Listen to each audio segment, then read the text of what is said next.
It's the intergalactic soul, the honorable brother, the revolutionary yourself, Darius Lockhart, and I'm here to tell you to watch Powerbombshells every Sunday at 1 p.m. Eastern on the Fight Game Media YouTube channel. That's right, every Sunday at 1 p.m., and that's on time, every time, because when we stand together, what time is it?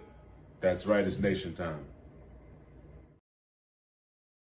Welcome to Powerbombshells 219.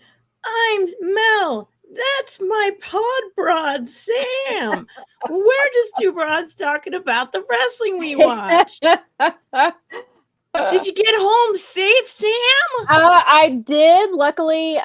So on the way up, we were grounded for 45 minutes due to weather. So on the way home, we did not get grounded, luckily, but so our dad picked Nikki and I up from the airport, and literally 5 minutes from home, it started pouring down so hard that you could barely see the street. And so we were like, my dad had like this massive umbrella, and I still got, because he was carrying it while I was walking underneath it, and I still got partially soaked. Then he went back and got Nikki. She still got partially soaked. And then, yeah. But other than that, we made it home safely. Excellent. Yeah. Wow. Good. Because we drove home and there was no rain and it was very dry. And I found, oh my gosh, this was super cool. I've been looking for these since I went back to see my family in April. And this is a big teenager thing. So I found out or tween. They're called Neatos, and they're like little squishy toys. Mm-hmm. And apparently somewhere along the line, they became internet famous. So I've been on the lookout for one since April, since I got back. And on our way through Indiana, we found one at one of the truck stops. Nice. So I sent it to her. She got it yesterday. I was super hyped.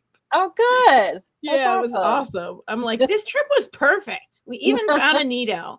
Right. In the most random place in Indiana. Right, of course.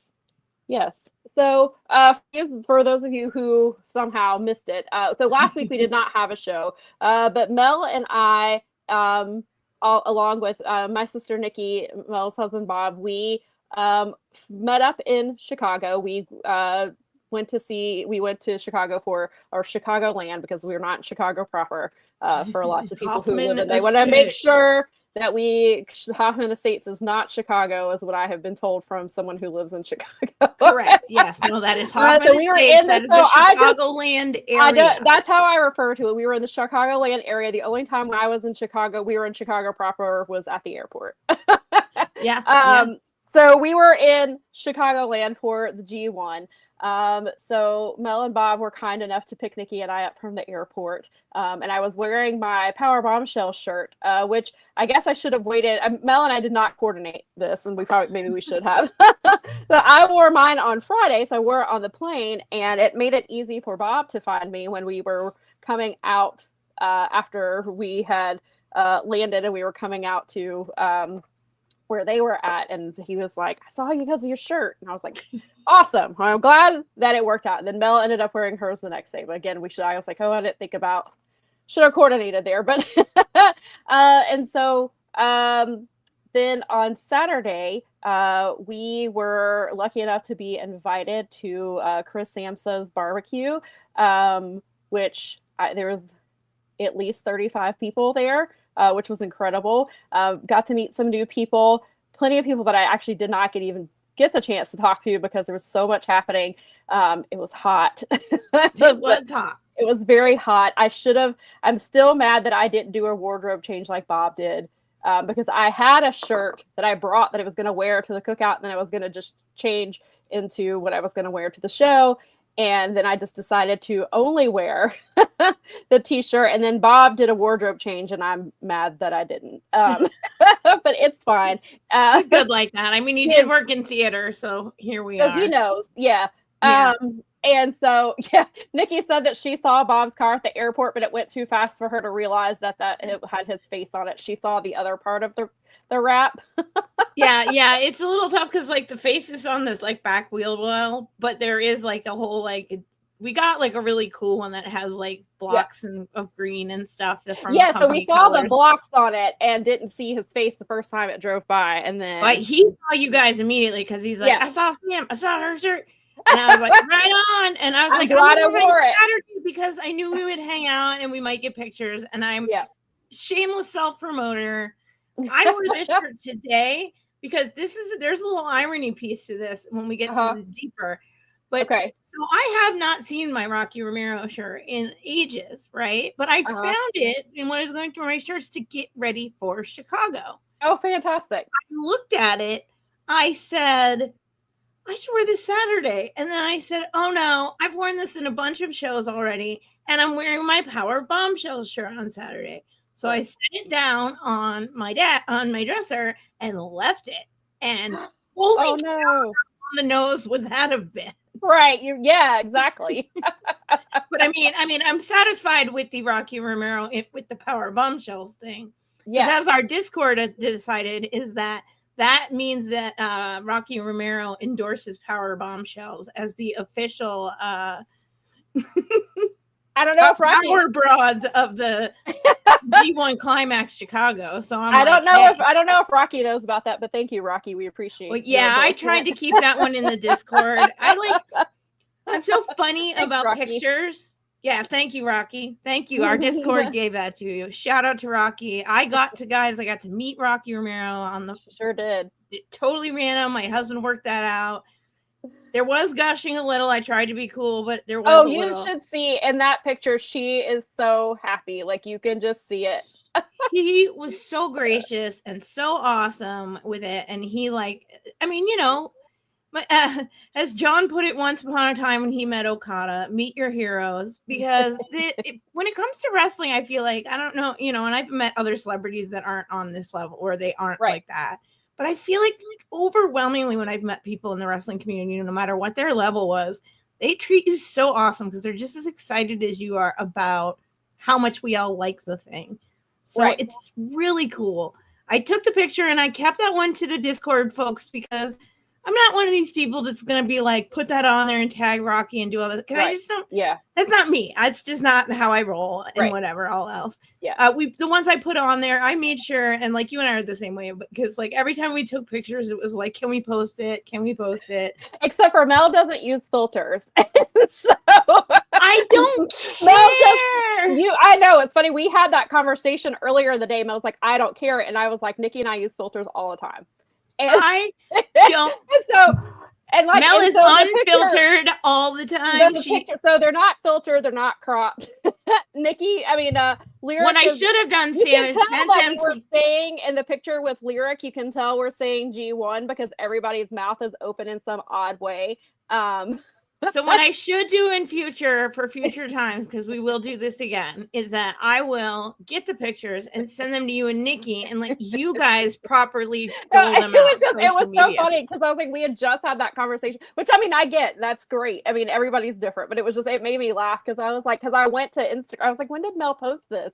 And I think there's a couple pictures that have not been posted. Because there are some. I was holding back because I didn't want to hammer them all. Yeah, we took some photos with some other people who thank you for letting us take photos with you, and so we'll get them up there. They're not up. I figured you were holding them back. I was like, we haven't not posted them because we didn't want to. We just Mel was trying to space it out. I did go back yesterday finally because I kept meaning to do it through the week that we posted I posted a Pickle Bombshells photo. Yeah, that was good. On Instagram for everybody to see. Yes, it was unadulterated photography, but it was really great. We met so anyway, going back to the cookout, Chris Sampson was gracious enough to invite all these people into his home and then feed all of us. Yeah. That food was gone very quickly. Delicious.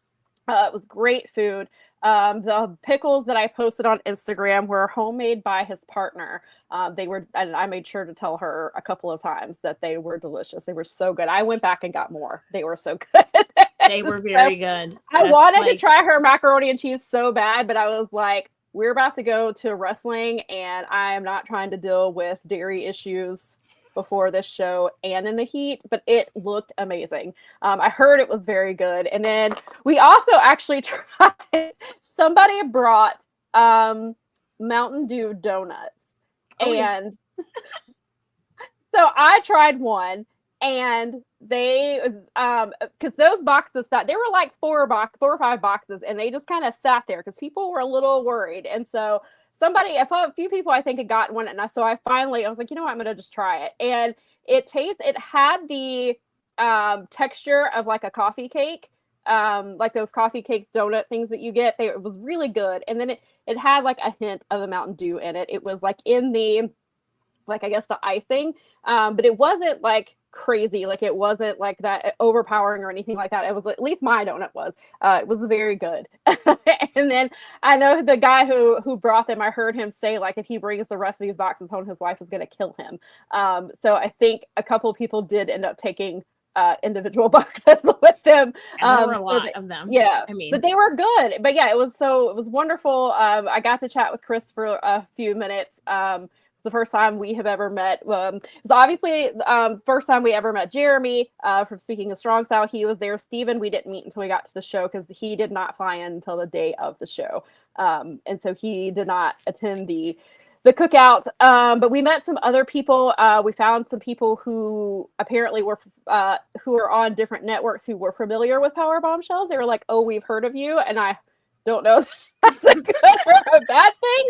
Good or bad. I felt like it was good largely. I mean, a lot of people were like, we do, they don't listen in like live necessarily, but they always try to get to our stuff. And I was really appreciative of that. Yeah, yeah. And so I mean, a lot of it's super fun when you get to actually meet like people in this whole thing because, and I realized it later, we blew up the international wrestling community is going to be so mad if they ever see the group photo of all of us creators, because according to them, we all have so much beef with each other that we couldn't have possibly have spent an afternoon. I keep forgetting to repost it. I believe Chris Samsa posted that on his Twitter. Oh, sweet. Okay. So he was cool with it. I wanted to make sure because, yeah. I was sharing a lot of it with our Discord folks because that's not so public. And sure. It was kind of like bonus content for the Powerbombshells channel. And it was like, I'm putting this in here for you guys. And we'll get it out there when you. Yes. Yeah. Chris broke from feet and until he goes shopping next. Yeah. Because he fed a lot of people. And that he did. We contributed to the community cooler, as it were. Yes, so. he did. Yes. Which is proper Midwestern etiquette, so I felt like we were all good there. Of course. Yeah, so they were great, and then we headed over to the Now Arena, and almost immediately after we got there, we met Esteban, who you guys know as USVA guy, who's often been in our comments and has been listening to us for a really long time, and also Speaking of Strong Style, and so we got to meet him, and that was great. He was very kind. We did post a picture with him. And so then Lyric, that's around the same time, Lyric happened to be in the area that we were in. So we got to grab her quickly and talk to her, get a picture with her. And then we were invited we went to Chris Samsa had a suite for people, and that's where Steven was. So that's where we went, was so we could meet Steven for the first time. And so that was really cool. And there were a lot of the people from the barbecue were there in his suite. The suite next to us had more people that were at the barbecue as well. So it was really cool. And then Nikki and I, it was so funny. The suite was in section 108, and that's where our seats were. We were just like not in the suite, but like underneath them, which was funny. And then Mel and Bob though ended up being on the floor. We bought our tickets late. That's the funniest thing too, is because we didn't know if we were going to be able to make Nikki it. So I bought our tickets the day they went on sale, and we waited floor seats. Yeah, we almost got floor seats, but because of Blood and Guts, people kept standing while we were on the floor, and Nikki and I are short, and we were like, we're only 4 rows back, but people were getting mad at the cameraman who had to be on the thing so that he could shoot through the steel cage. But Mel and I talked about it, and I was like, I wasn't thinking about it being a New Japan crowd where they probably are going to sit. So we probably would have been fine had we sat on the floor. Yeah, it was great. I mean, good news is like Bob was kind of sitting 2 rows back from me where we were originally sitting, but there was an extra seat in the front, and he was like, come sit up here. And I was like, okay. I mean, I have no problem with seeing all of my favorite wrestlers that close. Yeah, Mel. He's tall enough to get the good pictures of it. So right. Yeah, Bob sent a couple of pictures to me, and then he was showing us when we went to eat afterwards, and Bob got some really, really great pictures. Yeah, he which got was them. way better than the ones Nikki and I got way up in the suite. I love the Japanese wrestlers because they do the thing where they go around and pose for you for your pictures. It's one of the things I do love about Japanese wrestling is that it's worked in to the whole situation. Yeah. And it was really cool because I had friends that were watching the tournament opener after the fact, or like, whenever they watched it sort of right afterwards. And it was just so super good. And I am not caught up. However, I have heard that this G1 is kicking on full cylinders and that it feels like, because like I said, I told you, we had an event this weekend, so I wasn't able to catch this weekend's match. Yeah, I haven't been able to check this weekend shows and yet. So my Monday tomorrow is I'm doing wrestling and then I'm doing shoot job crap.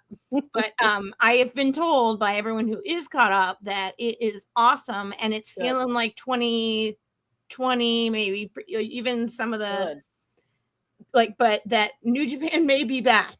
Good. I hope so. May in fact have regained the King of Sport title that it never really lost in our hearts, but I haven't had it because Nikki and I wanted to go back and watch the show we were at so we could hear commentary and stuff. Oh, that's a good call. Yeah, but we've not had a chance, and she's now she's pet sitting for our aunt, so we didn't get a chance to get to yesterday's episode yet. And then of course I'm forced to watch WWE. So.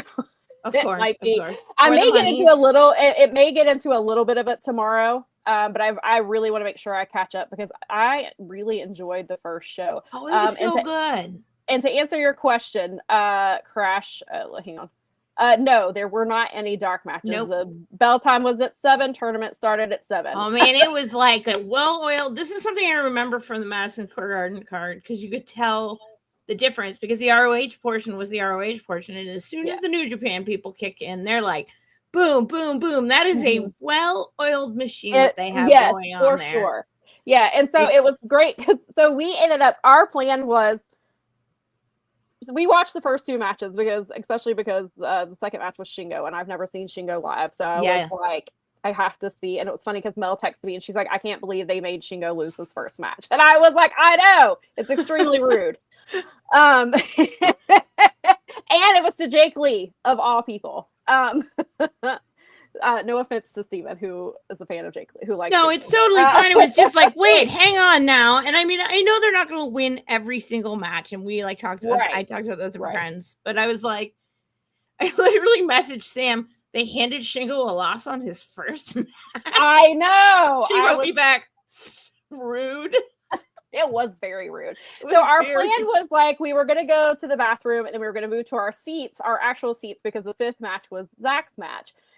But then as we were getting ready to go to the bathroom, JD came up. So JD Oliva was at the show and he came into the suite, and which if you aren't, if you've not heard this story before, JD is how I am here.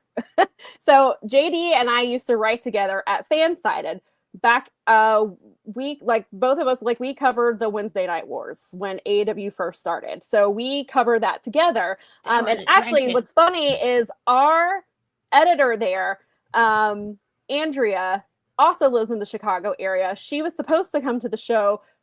She messaged me a couple hours before, was not feeling well, and could not make the show. And she was so bummed about it. And I was bummed because I really wanted to meet her. Because she's great and I love her, but also she's the person who took a chance on me in the wrestling industry and is a lot of the reason I am where I'm at now. And so, but I did get to meet JD. So JD, like I said, we met through Fansided.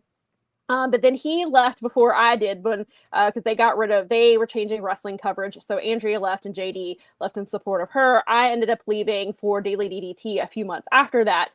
But then I was looking for somewhere else to write besides Daily DDT. And I saw that JD was writing for Fight Game Media. And so I was asking him about it. And he was like, I think they're looking for writers. He's like, I'll send some of your stuff to Garrett. And then he messaged me back. He was like, Garrett's really impressed with your work. He really wants to talk to you. So then we got into contact. And then I wrote for Fight Game Media for like 2 or 3 months before when I initially started, he mentioned he asked, he was like, do you have any interest in a podcast? And I was like, no, I'm a writer. Like, that's my background. It's what I enjoy doing. I don't really have I have no plans to start a podcast or to be on one. It's just not, I'm a writer. And then he comes back to me like 3 months later and he was like, hey, you remember that podcast I talked to you about? I really want to have a show with women. And he was like, I think you would be great. I know somebody that I think would be really great together, or that you two would be great together. And so then that's how he put Mel and I into contact. And here we are 218 episodes later. 19 219 today. episodes later. I checked the thing. Yes. So yes, 219 episodes later, here we are. And Friday was the first time that Mel and I had ever met, which we actually were talking to we ran into some guy when we were looking at merch and somehow started chatting with him, and we said that we had a podcast, and he was telling us, I didn't get his name, so if you were listening, thank you for checking us out, and I apologize for not getting your name, but he was saying that he doesn't listen to podcasts anymore because he's like, it's all a bunch of dudes who look like me, and they yell about wrestling, and he was like, and I got tired of it, and he's like, so I don't really listen to podcasts, and he was like, but I'll see what you two are about, and he took one of our pogs. He actually took a picture of us so he knew which one was Sam and which one was Mel, so he would remember. And took a picture. And he took a pog. So I don't know if he's listening or if he checked out the show after at some point, because of course I told him, I was like, obviously we won't be live tomorrow because we're traveling home. But he was very kind. So hopefully he decided to check us out. But that was a really cool thing. And so, yeah, so we talked to JD for a few minutes. I got to meet his son, Andy, which was great. And then they went to their seats. And Nikki and I were like, we're having so much fun in the suite. It's more fun. Like, we'll only be like a few rows down, but like we were chatting with people, just, people at random in the suite, and they were all great. And so we ended up staying in the suite. Just because we were having a blast. And we were talking to Steven. We talked to Jeremy some too, and we talked to, I didn't get his name at the time, but Jeremy told me his name was Floyd. We just started chatting, and he was asking about my shirt because I was wearing my Bad Bitches for Canadian Destroyers. And I was like, I don't think we're going to get any Canadian Destroyers here because nobody really does them in New Japan except Yoshihashi, and he's not here. But then I think it was during Zach's match, we got as close to a Destroyer as we're going to get it. And he turned around and it was like, that's about as close as you're going to get to a Destroyer. And I was like, I was literally thinking the same thing. And so was Nikki. So it was really funny and it was great. Everybody was so kind. And Chris Sampson was kind enough to let Nikki and I stay in there. And then we were standing for most of it. And then there were a couple open seats. So for the last 3 matches, we were able to sit and watch. And it was really cool because the main event was between two of our favorites. It was Takeshita versus Tsuji. It was my first time seeing Tsuji live, and I was trying to get both these guys chant working, and it was not working. So then I just gave in and chanted for both. So when they when they chanted for Takeshita, I chanted for Takeshita. When they chanted for Tsuji, I chanted for Tsuji because I love them both. And that match was phenomenal, which it definitely met expectations. Nikki said that when she met Steven, he said he feels like he said to Nikki, I feel like I already know you, which is how I felt about him and Jerry. I haven't really spoken to them directly yet, but it felt like we were already friends. I said the same thing when we first got each other. We hugged each other like we hadn't seen each other in a minute. Yeah, definitely. It That's was exactly so funny. How it felt. It was like, this is the first time we've ever met, but we give each other a hug like sisters or something. Where it's been like, right, I haven't Mel seen and I you in a did, minute. yeah. It was so great. I love it. It was, and I got to talk to Jeremy a bunch about even Garrett because I'm gonna mark out about Garrett here a little bit. He is definitely the podcast whisperer. He's been putting people together like that, and so to get a bunch of people together and to have the Fight Game Media, at least a few of us get a chance to hang out. It's just as I love these people. We've all been hanging out for 4 years in some form or fashion anyway. It's like we talk to each other a lot during the week, and we're very much a part of each other's lives, whether we really, that's because of the way that the world works now. Yes. And so it was really great to just be able to be in a space with everyone.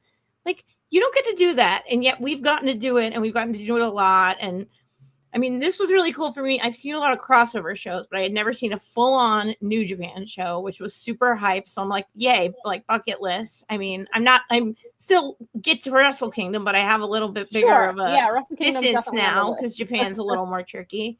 But oh my gosh, like Garrett's the coolest, and his ability to pull a bunch of people together, and then a lot of us were talking just through the Fight Game Media Discord, so that was as much a part of some of the coordination as anything else. And it just, this is a great, like, because people get big, mad, and silly online about it, it's like easy to forget that at large, like, wrestling's beautiful, and the people involved in it, like that, like human to human contact, we want to engage with each other, and there's a ton of humanity there. And I mean, that the whole experience was freaking awesome. It's like when I was in Chicago for the original Forbidden Door, we were in the city, and that was cool, and I got to see Wrigley Field. Driving in, I got to see Kaminsky Field. Now, I have not attended games at all of these places, but I am a venue nerd. Yeah, and those are on my list to get to those for sure. You know, it was just really cool. And it's Chris Samsa has been to Portland, Maine, and we sat there and talked about, and usually I'm and I even gave it, I can't help it. I'm like, where'd you go in Maine? And he's like, no, I've actually, like, and we were talking about actual Maine, and it was so cool. And he's like, but he like wants to try to get to every state, and he's like more than halfway there. And I just think that's so cool. That's awesome. That's very cool. So it was, it's nice to put faces with names. It's nice to be in the, like, because you always have that little bit of human, like, what if we meet each other and hate each other? It's like, no, that's not gonna happen. That's right.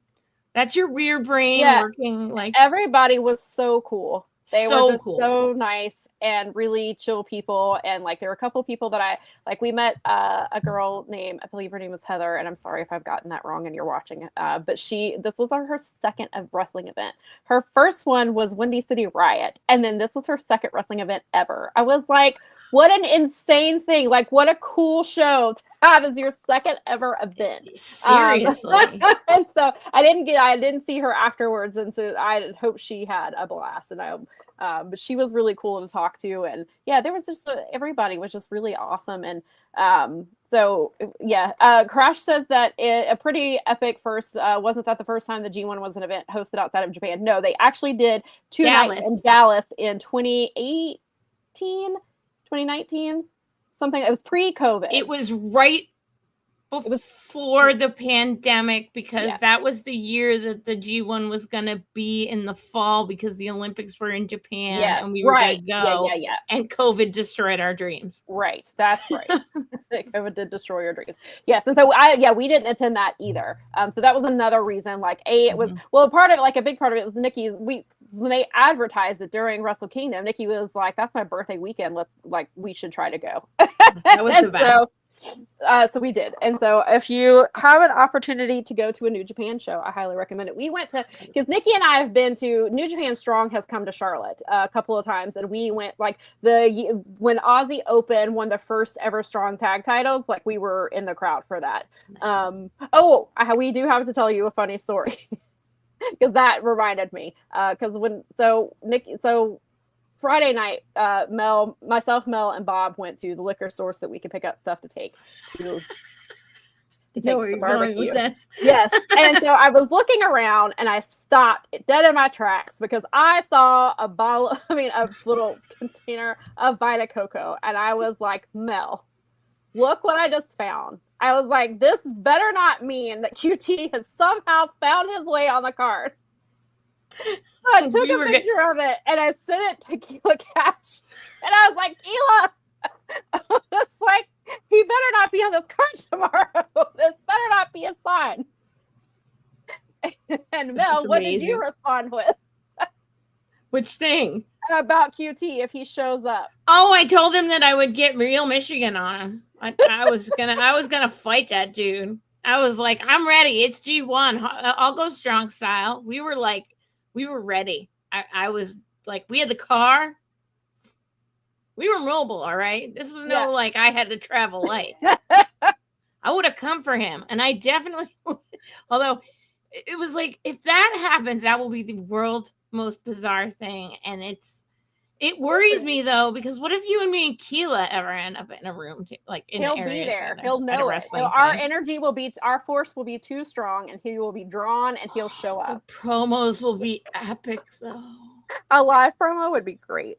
But the reason I say that, YouTube cutting live promos on QT would be the greatest thing ever. Because back at the New Japan Strong show that I went to, the one where Ozzy Open won the titles, QT found his way on that show just at random. I don't think he'd ever been on a Strong show at that point, or if he had, it was like one. Watch him show up in Detroit in 2 weeks. He randomly wrestled some guy. I want to say his name was Parker Lee. I think he was training at the dojo maybe, or maybe QT was training him. I don't know. They just ended up randomly having a match. And I was like, why the hell is QT on my New Japan Strong card? And so when I saw that Vita Coco, I started having flashbacks. And I was like, oh my God, he's going to show up somehow. Even though G1 has nothing to do with him, he's going to find a way to be in the arena and be in the ring. And I'm gonna hate it. So luckily it was not. New Japan had no time for that guy. Yeah, luckily it was not foreshadowing that. Hopefully it's not foreshadowing anything for Mel when she goes to Dynamite and Collision. Yeah, they better not. The only people I need to see at my Detroit shows are Motor City Machine Guns. That's all. Right. Oh. Crash said I wouldn't have opened the carton of Vita Coco just in case QT was hiding there and would have popped out. It's true. Yes. And I wouldn't even put it past that guy. He'd be like, I'm gonna get on this card. We'd be nuh-uh. Not on our watch. Yes, and then and we also met I believe his name was it Damon? I think it was Damon, not Damian. Am I saying that right? The guy that we met with the Liger tattoo.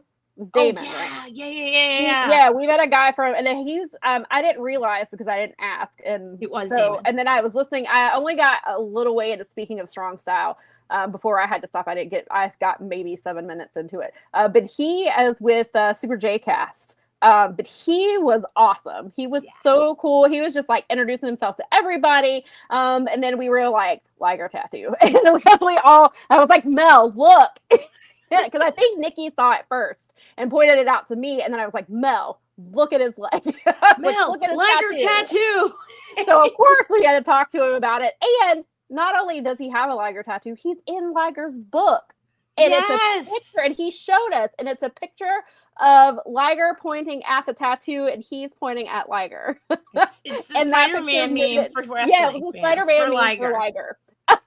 Which was and the best part too though is that apparently when he's at shows with it, like Liger noticed it, so now he does that like with all when they see each other at shows. Apparently they've taken multiple pictures together. That is so dope. That's the most wrestling thing in the world, and I love it. That's like what is so great about it. That's like it's oh man, just super cool people. Like he was that was a really big ups to that artist for getting that right. I mean, it was a nice piece too. It looked like really it was all around cool. Like, how do you not like someone with a Liger tattoo on right? Like you already know you're gonna love them. True, very true. Yes, it's crazy. Okay. So it was Nikki's spot. She said she spotted the Liger tattoo almost immediately and was like, "Oh my god, Liger tattoo," which is correct. Can't confirm because I heard her. Because it's just like, I mean, what else? Of course. It's gonna stop you.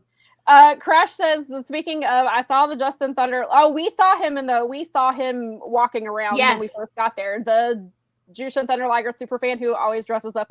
If you watch any Chicago show from AEW or New Japan, you will always see this person. See him. And he video bombed the broadcast. Yes, I saw him like not long after we got there. He was near the merch. Like I saw him. I remember. We definitely saw him. I should have taken. I forget and then remember, and then he walked by me, and I'm like, oh, I'm getting that guy in real life. Holy cow! It's the guy that I don't know why I didn't think that when he passed by, I should have stopped him and be like, let's take a picture. And I didn't. Yeah, we definitely should have thought of that. Yes, but, I mean.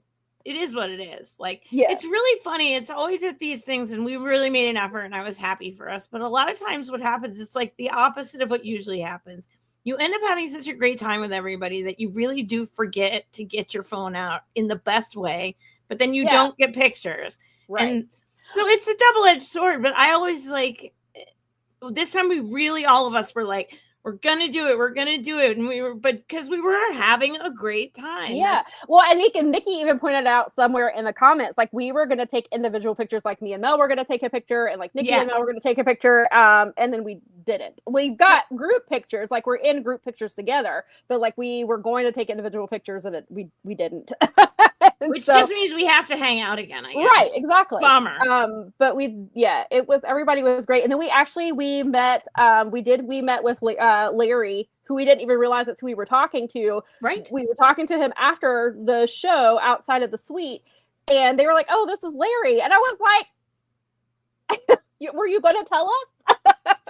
So I wasn't thinking about it either. Yeah, he's in the Discord. Yeah, we got a picture with Larry. And so then, so the show was great. After the show, we were leaving the venue, and I saw Lyric again, and she was with Phil Lindsay. And so Phil Lindsay, when I first started at Daily DDT, he was like on his way out before he went to Bleacher Report, where he's like, obviously Phil has, done incredible work over at Bleacher Report. And Phil's great. And obviously he's the co-host of Graph City.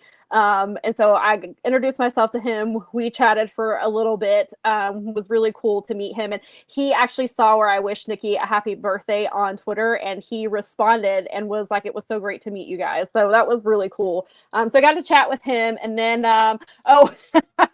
nearly started an argument by mistake, because when we were like, by this point, most people had cleared out. We were all just standing around chatting. And I noticed a monument, and I was like, oh my God, that's the All In monument or plaque. And so I was like, and Jeremy was like, what plaque? And I was like, the Cody Young Bucks one for All In that they've got out on the venue to show this is where the first All In was. And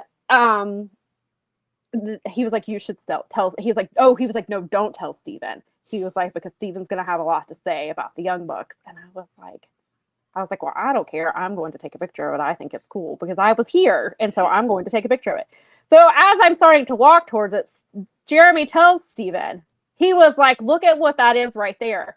And so he proceeds to tell him what it is. And then he was grumbling and had some things to say. So I went and took it, but not with it. I didn't want a picture with it. I just wanted a picture of it. So I have a picture of it, and it's a plaque it's a plaque of Cody Rhodes and the Young Bucks, and it has something like All In. It has the date and the attendance, I think, or something like that. And so I was there, so I wanted it. And of course, that's what that event preceded AEW. And so I feel like it's an important, not just because I was there, but as a wrestling fan, I feel like that's an important thing to take a picture of. And so I wanted to have a picture of it. And so not with it again, but of it. And then, Esteban had some words about it too, but, and then we got on then Phil and Lyric. So that kind of led to a conversation about Cody and how it's time for Cody to leave WWE and just come back. We all know he's going to come back to AEW. We've talked about that many times. Our belief that it'll happen. That it'll eventually, that man's not going to retire without coming back to AEW. I feel like even a lot of the podcasters we met, every time it would come up with, they were all like, he'll come back. It's so funny how much of us now are just we're so convinced of it that I think at this point, if he didn't come back, it would be just weird. Right. Because in keeping with the tradition of Rhodes families, I think he'll leave that territory just like he left this one day. He finished, as Phil said, he finished his story. There's nothing else for him to do in WWE. Fans are getting tired of him. Well, and it doesn't, it's just, I'm not getting the impression from you folks who are covering it and watching it that WWE is overwhelmingly awesome or worth engaging with now. Not so much. So I think he's going to come back. But then Phil was pointing out, he was like, people tried to diminish Cody's involvement in AEW, and he was like, but he's the one who made the challenge with Meltzer to have all this even happen. That's right. He's the one who was like, we can do this. I'll make a challenge. Let's see what we can do. And then, Cody was and I don't like that people try to erase Cody either. Definitely there's some. It's funny because AEW doesn't try and erase Cody. No, which I appreciate. I'm so thankful that they don't treat us like we're dumb. They act like Cody is not a Voldemort over there. It's not like the other company where they do it. No. It's anytime AEW, if they say something, they say it. When he had this, with his brother, when they had this time, since Cody Rhodes, nobody's he's not Voldemort. He was part of the program. He shouldn't be. And he's all I don't have the book that came out. It's the history of AEW thus far, or whatever it is. But I had no people who have it, and they were he's all in the book. like he should be. Like even in the Young Bucks book, he's all in it. And yes, sure. I mean, they do talk about how Cody was the last one to decide that he wanted to join. Like when they wanted to make AEW a thing, like Cody was the last one to decide. Because he just kind of went back and forth because obviously it's not a sure thing. He had a really great thing going on the indies. He was having great success in New Japan. He was having success in ROH. Is he going to walk away from that? Did he So, and I get, and I can investing in something like that from an outsider is a big deal. Especially, I mean, from a generational wrestler that his dad would have probably been like, F no. You know what I mean? Right. And that had to play in because Cody, he has his things with his dad. So, I mean, that's like, right. And maybe obviously things haven't, with the way he left and we still don't know, and maybe we'll never know exactly what happened. And, sometimes, I mean, he does kind of bring it up when he, like, it seems like Cody wants it to be a talking point sometimes, like, with different pay-per-views, it almost always gets brought up at some point. And I don't know if that's Cody driving that or what, and so, maybe things haven't been like the best and hopefully whatever happened, he'll put it past him. But as we've seen in wrestling, unless he just has a straight on pipe bomb moment and goes back to AEW. Right. I that'd be wild. I feel like at some point, Cody will find his way back because I just feel like that's the type of person Cody is. Like, I think he's not going to want to finish his career without going to the place where he helped create. I feel like that's just not. If you know anything about Cody Rhodes and you've watched him especially the last 7 years, I think that Cody just doesn't feel like a person who will. I don't think he can leave that untouched. I think he's just somebody who's gonna. I think that Cody will eventually come back before all is said and done. I mean, perhaps is it after he's inducted into the WWE Hall of Fame so he doesn't mess that up? Maybe. But I just feel like when all is said and done, Cody will come back at some point because that's just who Cody is. I think it'll happen. I'm in the camp of Cody will return. Yeah.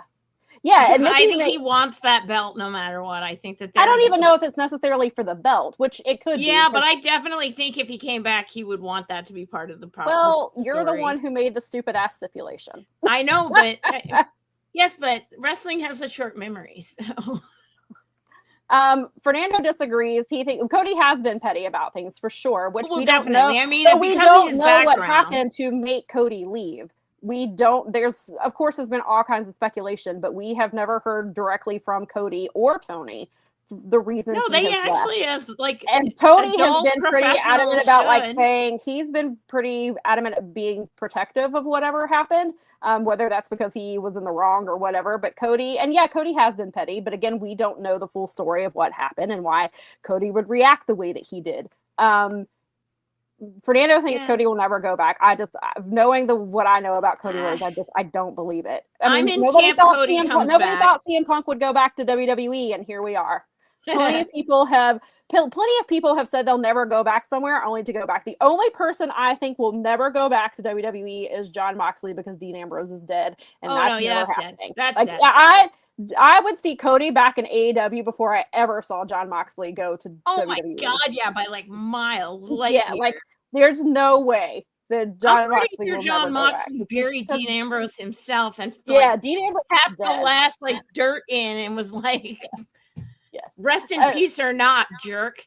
Yeah, Nikki said that when they showed so Seth and Roman are wrestling at SummerSlam, and they're cutting boring ass promos. God, I don't care about this feud because I was one of the few people who did not like the Shield. I liked Roman and I liked Dean Ambrose once he was away from the Shield. Never been a Seth Rollins fan. I just did not like the Shield. But Nikki, Sam and I are on the same side. When they showed the Seth and Roman video package the other day, they tried their best not to include anything that had Jon Moxley in it or Dean Ambrose. They just which is hard from that era. Because of course they quickly showed obviously where Seth turned on Roman and Dean Ambrose was on the other side of Roman Reigns. So of course they showed that. There are other ways they have that's not just this feud. Like anytime the Shield is brought up, like they have sometimes straight up just cut Dean Ambrose out. Like he's not even in the clips that they show. They've completely cut him out. They treat him like almost like Chris Benoit. Like, he's Voldemort. Like you would think that he's committed some great crime and we can't show him on TV anymore. But maybe it's that's that's par for their course. Like WWE does make people Voldemort. AEW has said no, we're not going to do that. Yeah. Yes. They definitely are paid a lot of money. But see, Punk's issue was with Cody, but it was more, I think, with the Young Bucks. I think that's true too. I think it's I'm more. Sure. Kenny Omega was like, when it first happened, Kenny was like, sometimes dudes just need to fight. He's like, sometimes it's just like in hockey, like you fight it out in the locker room and that's it. You move on. And he was like Kenny didn't, not that he didn't care, but Kenny was not, he was just like, whatever, things happen. Like I grew up playing hockey. Sometimes you get in fist fights and then it's over and you move on. Because little boys and like I told you this story a few times, but when we were at WrestleMania, and this is funny, is like boys are like that. They like stuff boils over. They need to tussle a little and kind of, and it's not necessarily like yay because we want to hope that we're a little more civilized than that. Of course. But at the end of the day, this is no joke. We were at WrestleMania on our way out. These dudes in a truck get out of the car, jump out of the car. These two dudes start going after it with each other. They have a big old tussle right in front of us.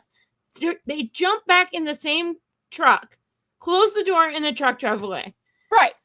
And literally, I was with John and Bob, so I'm with two boys. And to them, they just went, oh, they just had to have that out. Both of them, I was like, is that weird? And they were like, nah. They just needed to have it out. Dudes do that sometimes. And it's like, okay. This isn't the locker room talk thing. This is like an out in the open. Right. Sometimes, and of course, this is a little bit different than the evolutionary. That's what they were like. It was a little bit of a situation that was different from the Jack Perry situation where he choked him, which was obviously a bit different from the initial situation, and so that obviously changes things. But after the first one, that stemmed from Hangman's comments, and but initially going back to the first one, like that's why Kenny was just like, sometimes dudes just need to fight each other and then move on, and he was like, He was like, because he's joked, he's like, this is probably why I shouldn't be an EVP because I'm just like. He's he's just not that guy. There are some men that are just total stoics. I feel like Kenny Omega I love it. We'll get to this, but Kenny Omega is like he never it's like when Kenny is on social, it means something because he's never on social. If Kenny comes out and says something that is like pointed, that's that Kenny must really give a crap about that because that dude says nothing. He is like my favorite. He's that guy that just sits there and he's observational and he doesn't need to say anything because he's the alpha. Right. He's the omega, Right. No, he's the greatest wrestler in 10,000 years. Yes. Crash says we'll just have to hang in there for the Cody-centric episode of Dark Side of the Ring season 15 to hear the unadulterated truth about why Cody. I haven't gotten to this. I totally didn't realize it until y'all were talking about how they did like a 3-parter or whatever on TNA, and I'm like, oh damn, I'm missing super dirt. It was really good. So I didn't realize before the premiere, 15 minutes before the premiere, I was like, wait. We don't get Vice because we don't have DirecTV anymore, and Fubo doesn't have Vice. And then Hulu only has it if you have the Hulu Live Plus package. And I'm like, but you can use the Vice app, right? No, maybe it is now. No, maybe it is now. But there was no way to watch it at first. But then the next day they put it up on Vice's YouTube. So maybe they did put it up through the app. But they put it up on Vice's YouTube. But I don't know that they're doing the entire season. I don't know if they were just doing the first 3 episodes because it was the TNA stuff. Right. It was really good. However, it is only coming from Jeff Jarrett. There are other people. Obviously, there are other people who corroborated his things, and I'm not saying that he's lying about it, but Dixie didn't want to be any part of it. Probably because Dixie would have to admit on camera what she did to Jeff. Correct. But she didn't want to be involved in it. Kurt Angle didn't want to be involved in it. I feel like Kurt Angle's Mike way past that Tenay didn't want to. They had conversations with Mike Tenay, and he ultimately decided he didn't want to be involved in it. I mean, so it has some really good stuff, but it is also Jeff Jarrett's point of view. But largely also, Jeff Jarrett centric. You can't tell the TNA story without telling what happened to Jeff Jarrett. Like they're so intertwined, because had Jeff Jarrett not been fired from, so Jeff Jarrett was with WCW when WWE acquired them. He had previously left WWE for WCW. And so Vince, in all his spitefulness, the day that it went on air that they bought them, he fired Jeff Jarrett on air. And then Jeff had nowhere else. Jeff was like, what am I going to do? The Indies, go back to Japan. So he created TNA. Right, because he had his WCW thing. He went to TNA. They fired him on the air, and so he was like out in the wind. No, TNA didn't exist at that point. Oh, okay. He created. So what happens? He had, his contract was coming up. His contract ended the night before he was supposed to wrestle China for the international title, or Intercontinental Championship. He said, "I will lose to China, but you're going to pay me $100,000 because my contract is over today. The pay-per-view is tomorrow." And Jeff said, so Vince said, okay. They shook on it, got his money. The next, he drops the title to China. Monday night, he shows up in WCW. He wrestles there until WWE reacquires them. The night that they got reacquired on TV, Vince fired him on air because of that. Because he left Vince McMahon is the supreme, most pettiest human ever to which exist. I say all the time. There's nobody more petty in wrestling than Vince McMahon. We've seen it for years. How do you become the dominant force in the sport and also act like because he bullied everybody and he has an insecure. Yeah, but like you're the boss of everything. You have nothing to be afraid of. On top of that, but yeah. So of course, he had to create TNA because there was nowhere else. So him and his father Jerry created it. So it talks about like how, like obviously everything that they went through and how hard it was, and like how, and then him and his dad never had a good relationship.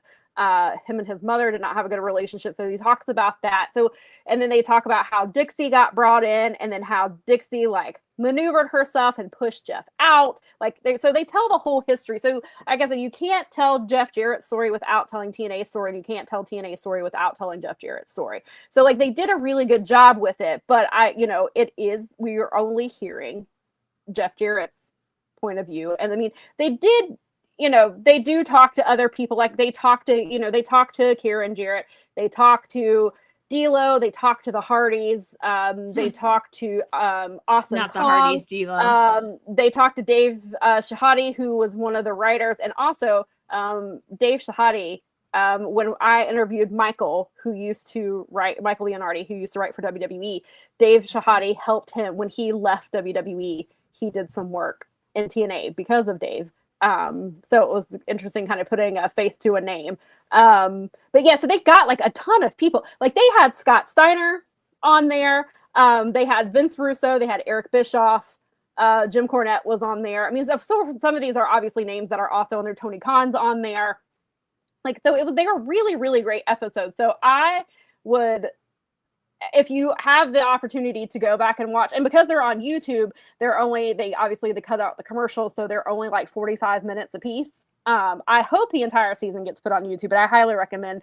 And it's funny because I'm still reading. So I read I've been reading Death of WCW, and I'd kind of put it on the back burner for about 6 weeks. So I read a lot of it on the plane and on the way back. And some of the stuff that I read about, that I had just read about, they talked about because Eric Bischoff and Vince Russo were doing the same shit they were doing at WCW. Yep, they sure and were. They showed, it was funny because they showed some of this promo where Vince Russo went on, like that wasn't the plan according to Death of WCW. Like he wasn't supposed to say the things he said. He legitimately pissed off Hulk Hogan. Hulk Hogan leaves. I literally just read that on the plane on Sunday, and then they played a clip of that exact segment on there, and I'm like, you can see the parallels of how TNA was very similar to WCW because of Vince Russo and Eric Bischoff. So you picked the two clown shoes that messed the whole thing up in the first place. Yeah. Yes, and was. a lot of wrestling is based on name, and I get that part. So you grab these guys because they had there were names that they had, but oh yeah, this was insane. The scene where Dixie was holding on to Hogan's leg while he dragged her up the ramp, and and how she got how they were like they convinced her it was good TV, but it really just made her look extremely pathetic. Oh my God, yeah, that's it was. It used to be, and I don't know if it's still like this. We still have our like TV cable through the digital service, and I didn't realize that was happening until because we have it recording because we have like the just enough on the recording thing. What doesn't cost me very much. I was like, oh, there's new Dark Sides because they started recording on my thing. It hasn't been touched for like 2 years or however long it's been. Right. But they used to be able to. They had the Vice hadn't like just has a Vice app. And you could go in there and watch full episodes. Like if they're still able to, they are not promoting it. They are promoting it on Vice TV.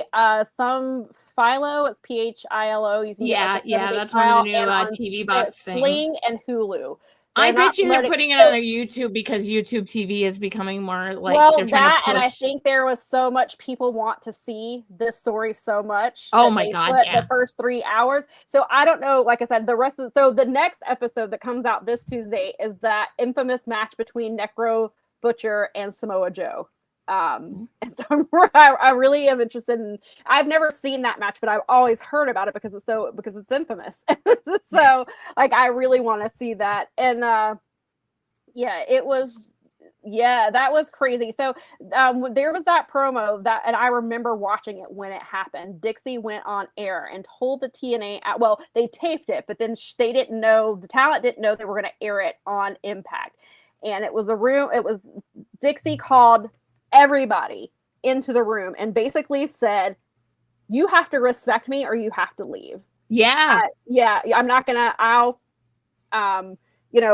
you're not gonna have a job if you don't respect me and support me 100%. And you can just see the looks on all the talent's faces because they were required to go to that meeting, and then then they were talking about it like they didn't know that was going to be shown on TV that night. And I was like, that tells you everything you needed to know about Dixie Carter right there. And so I was like, Dixie, again, we don't have her side of the story. However, I feel like she didn't want to be involved with it because she would be confronted with the reality. She would have to admit what she had done, or she couldn't spin that in a way to look, and so I feel like that's why she wasn't involved with it. Yeah, Crash said it in the comments. All these people that have this much money, you're not wrong, Crash. You do have to be pretty much a sociopath to do that, to be having that money. I mean, it's just true. What planet are these? Oh my God, they're so nuts. There's so much madness out there right now. Widget collectors are not for me. I have a soul. I'd prefer to I like sunsets. I mean, listen, I'd love to have enough money to do all the things and whatever, but I'd rather spend my existence like having Last Weekend or with all the things around it, or watching the sunset, or hanging out with my buddies that are here local and singing some silly karaoke's. Like, if I wouldn't trade that for $1 billion personally. That's just me. Sure. Yeah, for real. So. Curryhead says that I need to watch the Necro and Samoa Joe match before watching that episode. I'm assuming YouTube. I bet you can get it on the tube. Is that where I could find that match? I'm sure you could find it on the tube. Yeah. I don't know why you wouldn't be able to. That's what I'm calling it now. I've just started doing that. Curry has said, by the way, Necro Butcher. I've heard. Well, yeah, I'm sure that's true. Yeah, I don't not heard some great things about that guy, and I'm sure by the time we get around to Dark Side of the Ring, I need to catch up. Things to say about that. The final for the World Cup is tonight, so I'm switching one. I'm finally I was a little sad, right, because the finals tonight, and then it was like, girl, G1, you're fine. You have a whole new perfect tournament to catch up on. So those are my two priorities right now. Yes. Yeah. Fernando says, I must admit, if I was rich, I love wrestling the way I did, I would be very willing money, Mark. Listen, I've said this for years. Dixie, is that If I ever made FU money, I would literally throw a rager at my house and fly all of the people that I want to meet each other into my place, because you are all best friends and you just don't know it. There's so many of you. I'd be like, okay, just like Garrett, right in the same vein. I'd be like, you and you and you, here's your prompt. MF Doom. You and you and you, here's your prompt to comic books. Like, right. We could all talk about the wrestling. We could all talk about the carny things. It'd be hilarious. Like, I love it. I have so many friends that don't know their friends. Right. Yeah. And I'm so lucky. Like, again, like, we use social media for good. So in the rare cases, and I really like, just like Sam said, and I was so glad you got to meet JD. I didn't get to meet JD, but I was like, so much more important. He told me he didn't have his Instagram notifications on, and they had already left because it was an hour drive back for them. Yeah, I was bugging Mike Gilbert. I'm like, where's your host? He won't listen. And then it was like, I found out you guys, and I was like, that's so much more important because of the connection there. And I was like, oh, yay, Sam got to. I would have been so much sadder if, like, because I was like, I'll get back there. I'm close. We were talking about, if you haven't read it yet, please go get Gaijin by JD. Oh, yeah, because he's got a new phenomenal book. And so Nikki, so when I read it, he sent me an early copy online. And so when I read it, like, no one had read it but JD. So, and his editor. And so I'm like having to message JD about stuff that was happening because I had no one to talk to it about. And so then by the time Nikki read it, I had forgotten stuff because we got he did a Kickstarter and we got a physical copy as well as having the digital copy. And so now I'm currently reading, I've only had a chance to read the first 3 chapters, but if you remember, you might remember JD came on the show like a year or so ago to talk about Killing the Towns, and he was supposed to do a Kickstarter, and then he had some IRL things happen and it just got put on the back burner. Well, I didn't realize he had already put up the Kickstarter until he surpassed his goal already. But he sent me, yes, right there, Killing the Town. So I am currently reading a PDF version of it. But he messaged me and was like, so I told him after I'd read Gaijin the first time, I told him, I was like, is there going to be a second one? And he was like, no, I hadn't thought of it. And I was like, well, what happens with this, and this? Like, what happens? And he was like, well, I don't know. And then he talked to his editor about it. And then I guess he also talked to Garrett, and Garrett also suggested doing a sequel. It's sitting right on my shelf. I look at it and I'm like, this is your next fiction book, Mel. Yes, please. When you're done with your nonfiction books that you're reading right now, this is your fiction. So my next fiction book that I am reading is Gaijin. It's been too long, and everybody in this group loves it, and I want to read it. It takes place in a setting of a G1 type tournament, which makes it even better because the book is centered around that. I mean, there's some other things in it, and it's a really good book. So Killing the Towns, I am currently reading. And then he told me, he messaged me and he's like, when you finish reading it, message me about it and Gaijin, because I have some things I want to run by you. Cute. So apparently got the wheels turning for him. So hopefully, and I told him, it's like when I was talking to him in the suite, so I had told him like back when I finished reading it that there should be a sequel, but then we brought it up again when we were talking in the suite, and I was like, you don't even have to do a full book, just do a little short story that like kind of wraps things up, or like talks about what happens at the end, how that affects, there's multiple things that affects. And that's always such a great thing. Like when you have a property that you like so much that you want to, there's things that are organically things that you want answered, not something that was just built to write a sequel, but something where organically there's enough unanswered questions. Right. You're like, you could do more. That's a really cool feeling. Or he could just come up with answers for me only.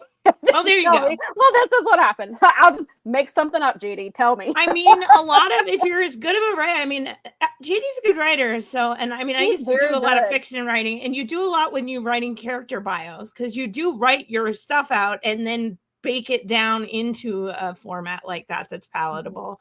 But I mean, I would spend like a lot of pages doing my character bios and the like setting backgrounds and stuff like that, because the better you know your world, the more the story starts to rise up proper out of the thing. He has another series, the Supernatural series that he's done. He has his like 9 or 10 books. Because he has a main character series that he has. And those are the ones, when I got Gaijin, I did the level where, and I need to talk to him about this, it's no big deal, I've never really, but I did the one where I would get Gaijin, and I got a free other JD Oliva book.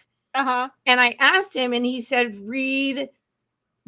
He gave me a couple of the standalones. He's like, otherwise you're going to end up in my series with the whole. And I'm like, oh, well, I mean, give me the standalone, but I like recurring character.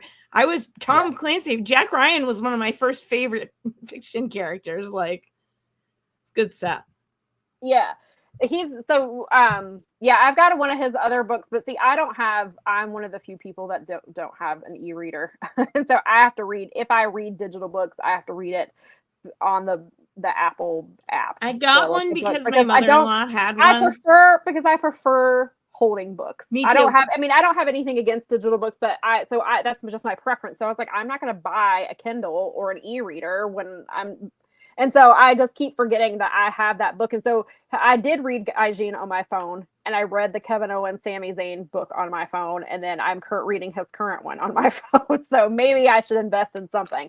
But my mother-in-law gifted me a Kindle, otherwise I wouldn't have bought one. But I realized how much stuff was on my phone that would make more sense because I can make it bigger. Sure, right. And then I like to Audible read that books. Kevin Owens and Sami Zayn book was not always easy to read on the phone because it's so condensed down. But and I read a lot of Audible books. However, there are certain books that have like charts or pictures or whatever else, and those I loan from the library because my library is it's so awesome. I am a big contributor. While we're talking about JD and Mike, so if you have not heard, the Mike and JD show is no more. They had went on hiatus. And then Mike was still doing Brace for Impact, but TNA broke him and he's got real life commitments and decided on Thursday he made the announcement that he doesn't do lame goodbyes.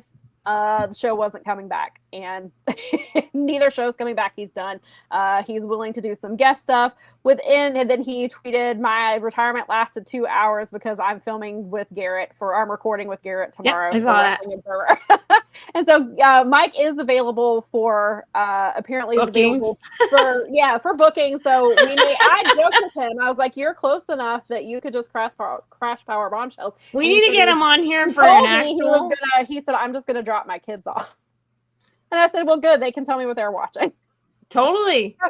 Oh my gosh. Wouldn't it be funny? No, that could totally backfire. I think his oldest kid, is she even 5? I don't know. They're fairly young. The youngest one is a year old. Think about this. You and Nikki should think about this. You guys like kids. You're good with them. You're good babysitters. Think about the havoc you could wreak in that man's life by becoming besties with his children. Oh. You could send them home. I had not considered that. But you could rib the rib out of that guy with his own children. And I can help. Nobody tell Mike what we just said. Okay, yeah. Hopefully he doesn't usually watch. This is like family time for him. But I mean, nobody tell Mike. That's a golden opportunity. Nobody tell Mike our plan. But JD said that gives him time. He said Mike is his best friend, but now this gives him more time for writing. So JD's a busy dude too. JD, they both are super busy. That guy is they both are. Those two are. It's like, talk about high functioning. I'm like, can you guys stop? You're making the rest of us look bad. Right. Right. Actually, I'm rooting for them enormously. I love this comment.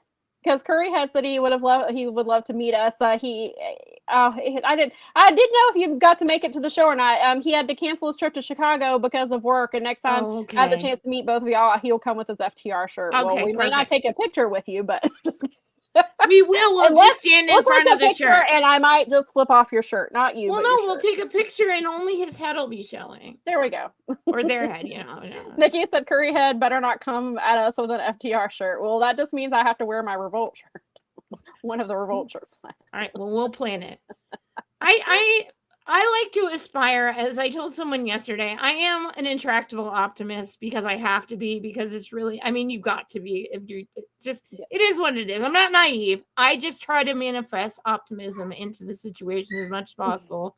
Right. We're super lucky that we got to do that. If we never got to do it again, whatever. Mm-hmm. But I like to manifest the fact that there will be repeat visits amongst us because there's lots of wrestling. Sure. There's lots of big cities.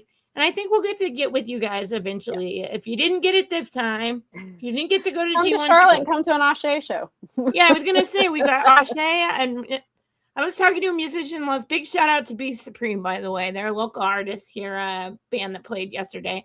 They got stuck as many of our. We had an awful storm blow through here yesterday for about 2 hours, and we had both the Armada Lavender Festival and the local brewery had their 7th anniversary event going on. And it not only was lightning and thunder, but there were 70-mile-per-hour winds. A lot of vendors lost product. They lost their tents. We lost a tent. Some people, fortunately, no one was seriously injured, but there were some injuries because of metal things flying everywhere. Yeah. But so, I mean, I've been posting on my socials and in the local town groups to kind of help to the Green Time. Our friends at Green Time were unfortunately affected by it. But it was kind of a pisser yesterday. And so I wanted to give them a big shout out because they dealt with a really shit situation where like it just started pouring and we were helping them get their instruments in, and their lead singer and even one of their members of the band is also a local wrestler, and he knew the guys at House of Truth. He worked for one of the promotions around here.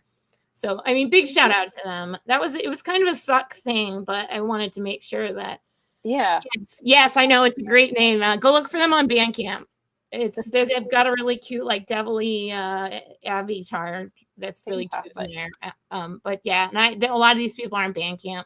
It was cool because everyone in the town in the area came together and everyone was trying to help each other out. But it was a real suck hole, and I meant to give shout outs to everyone about like I just wanted to throw that out there as like that sucks. Some local businesses got doinked by that because we got smoked literally this week because we got all that and for like 3 days. I'm not even kidding you. It smelled like the grossest, like when a bonfire the next day it has that greasy leftover smell. Right. That's what it smelled like here in Southeast Michigan for like 3 days because of this. Yuck. And I mean, we shouldn't really be bitching too much because we're getting the smoke from the wildfires, and the wildfires have unfortunately hurt a lot of communities. Yep. That being said, we got a lot of the smoke. We didn't get a lot of the smoke, but it did affect our air quality. I'm sure it did. And then you could not see the sun was so filtered that it was down to being like a little orange ball because it was so dense here. Yeah. And we had hazardous. I can't remember if it was last year or the year before there were some wildfires, I think in New York or something, but it was making things hazy here. And the air quality was really crap. So I knew I was watching and I was like, God, and my mom was like, she's like, is Mel getting that? I was like, probably. Yeah. Like, because she's 4 hours from Toronto, so probably so. I mean, we were luckier than upstate. Upstate and the Upper Peninsula are still dealing with a lot of it. It was not good. I mean, they canceled literally everything here pretty much up to like Friday because I can imagine. Even our downtown farmers market that we have here in Richmond on Thursdays, they were like, we're not going to put people's health at risk. No. And so to have that whole week of smoke where vendors couldn't do the kinds of things that they needed to do and everything got shut down and no kids could do their outdoor activities. Right. And then the weekend comes along, everybody's ready to go. It's bright and sunny. And this thing blew in fast and ugly. And it was. Well, that's actually what happened with us at the airport. Like it was fine. And we literally had all boarded the plane, and then a few minutes later they were like, we have to Charlotte's grounded every flight because of rain, like because of storms. And then I didn't realize until we landed in Chicago and I saw a tweet from the Charlotte Observer said there were 60-mile-an-hour winds. Like we thankfully couldn't tell on the plane. Like a few people lifted up their windows and we could see like rain, but that was it. I didn't realize there were 60-mile-an-hour winds until we were at our hotel in Chicago, and I saw. Yeah, when you told me what happened, I went straight to my weather app, and I looked, and it was like it was like you couldn't fly north of where you guys were. Everything north of you, all in the middle, south of us, so like great smack dab in the middle was just those are, and you don't want to mess with those because tornadoes and lightning. Mel sent me a picture and she's like, yeah, this is what everything looks like right now. And I was like, oh, No wonder. I was like, yeah, you messaged me. I looked at the map and I sent Sam a screenshot and I'm like, yeah, you need to be on the ground because this is happening. Right and there was like lightning strikes all around in like other states. And it was like, it was not a good time. Yes, Maria. And especially because our good friend Paul Fontaine is up that way. And I was more worried about people like, I'm like, yes, we're getting smoked, but like that's almost next door to him practically. Right. It's It's I think we all know why this is really happening, and it's not Canada's fault. But you know, don't tell anyone. So because that's a myth. Yeah, it is a myth. I couldn't help myself because I woke up that morning and they were literally out there, and I'm like, it's the South Park movie. It's blame Canada. What is happening? And how you have to blame Taylor Farms. Oh my gosh. Can I just say President Poop on here? Because it's pissing him off. Anyway, we're not going to get into food service. That's not our lane. Since obviously there has been a lot that has happened since we were here 2 weeks ago. Seriously. With one of the biggest being that Kenneth Jerome Omega is once again AEW Men's World Champion for the first time in 5 years. I was like, how has it been 5 years? Like, it doesn't seem like it's been that long. But he is champion, and we got that we got that match for free on TV because Tony Khan likes giving away free TV matches. And also, it had been planned, despite what some sections of the internet tries to say. A match did not happen because CM Punk won the title two days earlier. This had been the plan for 5 months. The TV had been planned for a while. MJF is taking some time off. I saw a theory that it's because of that hyperextension from his leg with Roosh. That was what I saw.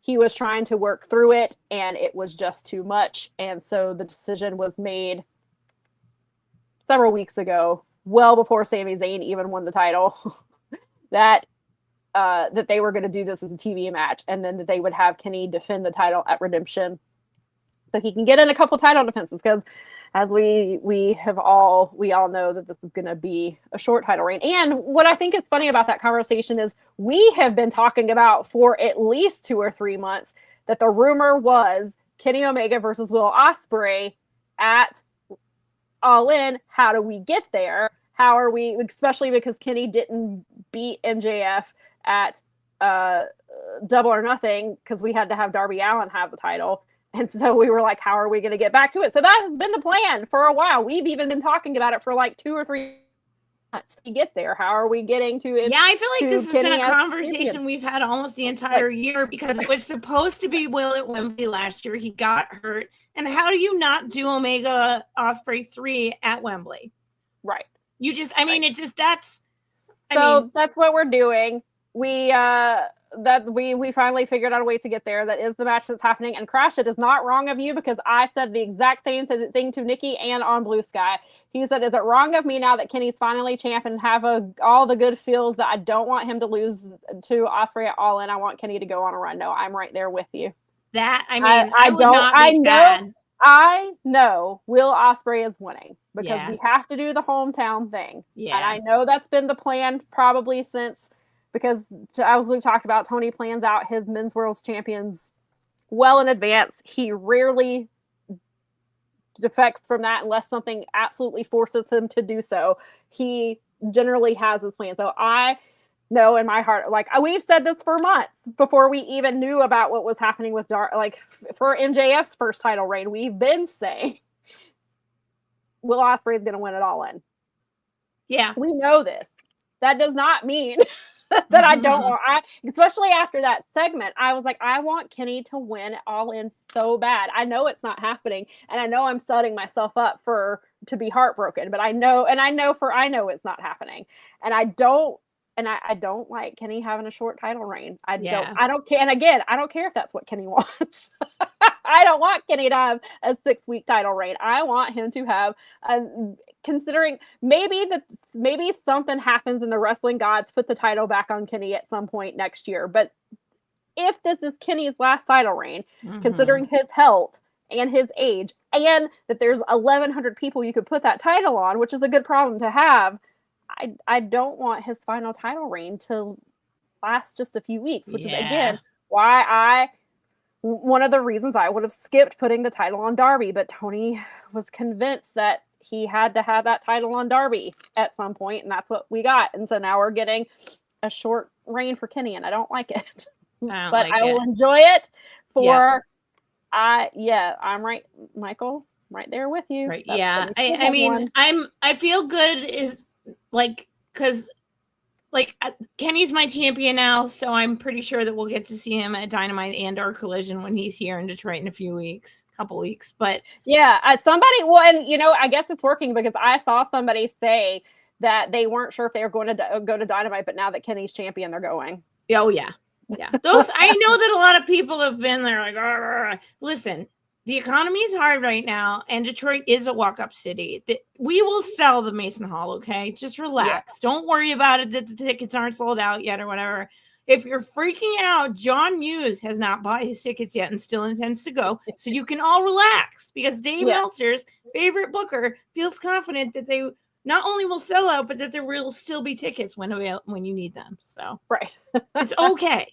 We don't need to sell out today. It's fine. Right. It'll be fine. It's more important. It's Detroit. There will be every single wrestling fan in there by the time it starts. Yeah. And that show is after Redemption. So, and before. Oh, yeah, you're right. So you're right. That's the goal or the after. You're getting the Fallout show. You're right. I totally didn't think about that. Redemption is Sunday, and then it's Dynamite and Collision in Detroit. Okay. Yeah.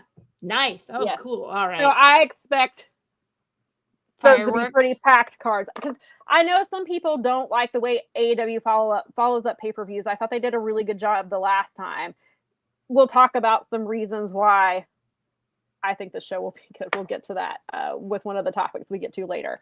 Curryhead said that he understands all of us saying, but he thinks that it's time for AEW to have some short title runs. But Kenny Omega for me should be the exemption. I'm fine with MJF and Darby having short title runs. I don't want Kenny to be that one. I want Kenny to have a long one. Curryhead, I get it, but you are not going to convince me. I'm never going to be convinced that Darby should have been champion. The matches that I enjoyed were because of the other people in the ring with him. And that's okay. If you like Darby, and I'm not trying to dissuade you, but I'm never going to be convinced that should have happened. Darby wasn't at the expense of Kenny, especially not at the expense of Kenny Omega having a longer title run. For me, I will always disagree with that choice. But for people who are fans of Darby, I'm glad that you got it. Mm-hmm. I know that's what exactly. Maybe that's what Kenny wants, but a short title reign, but who cares what he wants? Exactly. We're all very selfish people. We are very selfish. Terrain says, I wonder if we will get MJF versus Willa all out for the AEW world title. It depends on. That's a good question because also All Out it's not a short turnaround. All Out is not until September 26th this year. So we're getting nearly a month in between All In and All Out. And it sounds like, because it was like that last year, but that was also because All In was in Texas. And so that moved the calendar. But Tony said he was asked about, why he decided not to do Labor Day weekend, because that's usually obviously what it's traditionally held. And he said that he wanted to give people a gap and to have like kind of a month to kind of figure things out. He didn't want to rush it. So it sounds like this might be the norm now. Like we're going to, instead of it being like an 11-day turnaround, that we might get some regular ones. But that is a good question, Jermaine. I guess it depends on MJF's health. If it is the knee that is causing him the issue, I think that could be part of it. I do have I had this theory before Andrade won the match, and now maybe Andrade has the national title. But my guess is if MJF is healthy and is back when they do Grand Slam Mexico on August the 5th, it's going to be for the Dynamite Diamond Ring because Andrade has it. But if Andrade wins the national title, then the title will be on the line. But I think you have to do Andrade MJF in Mexico because of the reaction that MJF gets in Mexico. You have to have him face. And Andrade is super hot right now. It makes a ton of sense to do it there. So maybe it's for the national title. Maybe it's for the Dynamite Diamond Ring. Maybe it's for both. What was that? I dare say this is the best Andrade ever. This might He be the seems to best be version of yeah. Andrade that I've seen maybe since, I mean, maybe Maybe back since in the NXT when he first came in, right. when he was still Andrade CN almost. Yes, yes. And he was doing his early run, like he seems to be really locked in. He seems to maybe have dealt with whatever personal things he was dealing with the last time around. He seems to be able to keep his hands to himself, not trying to fight people to lose his job.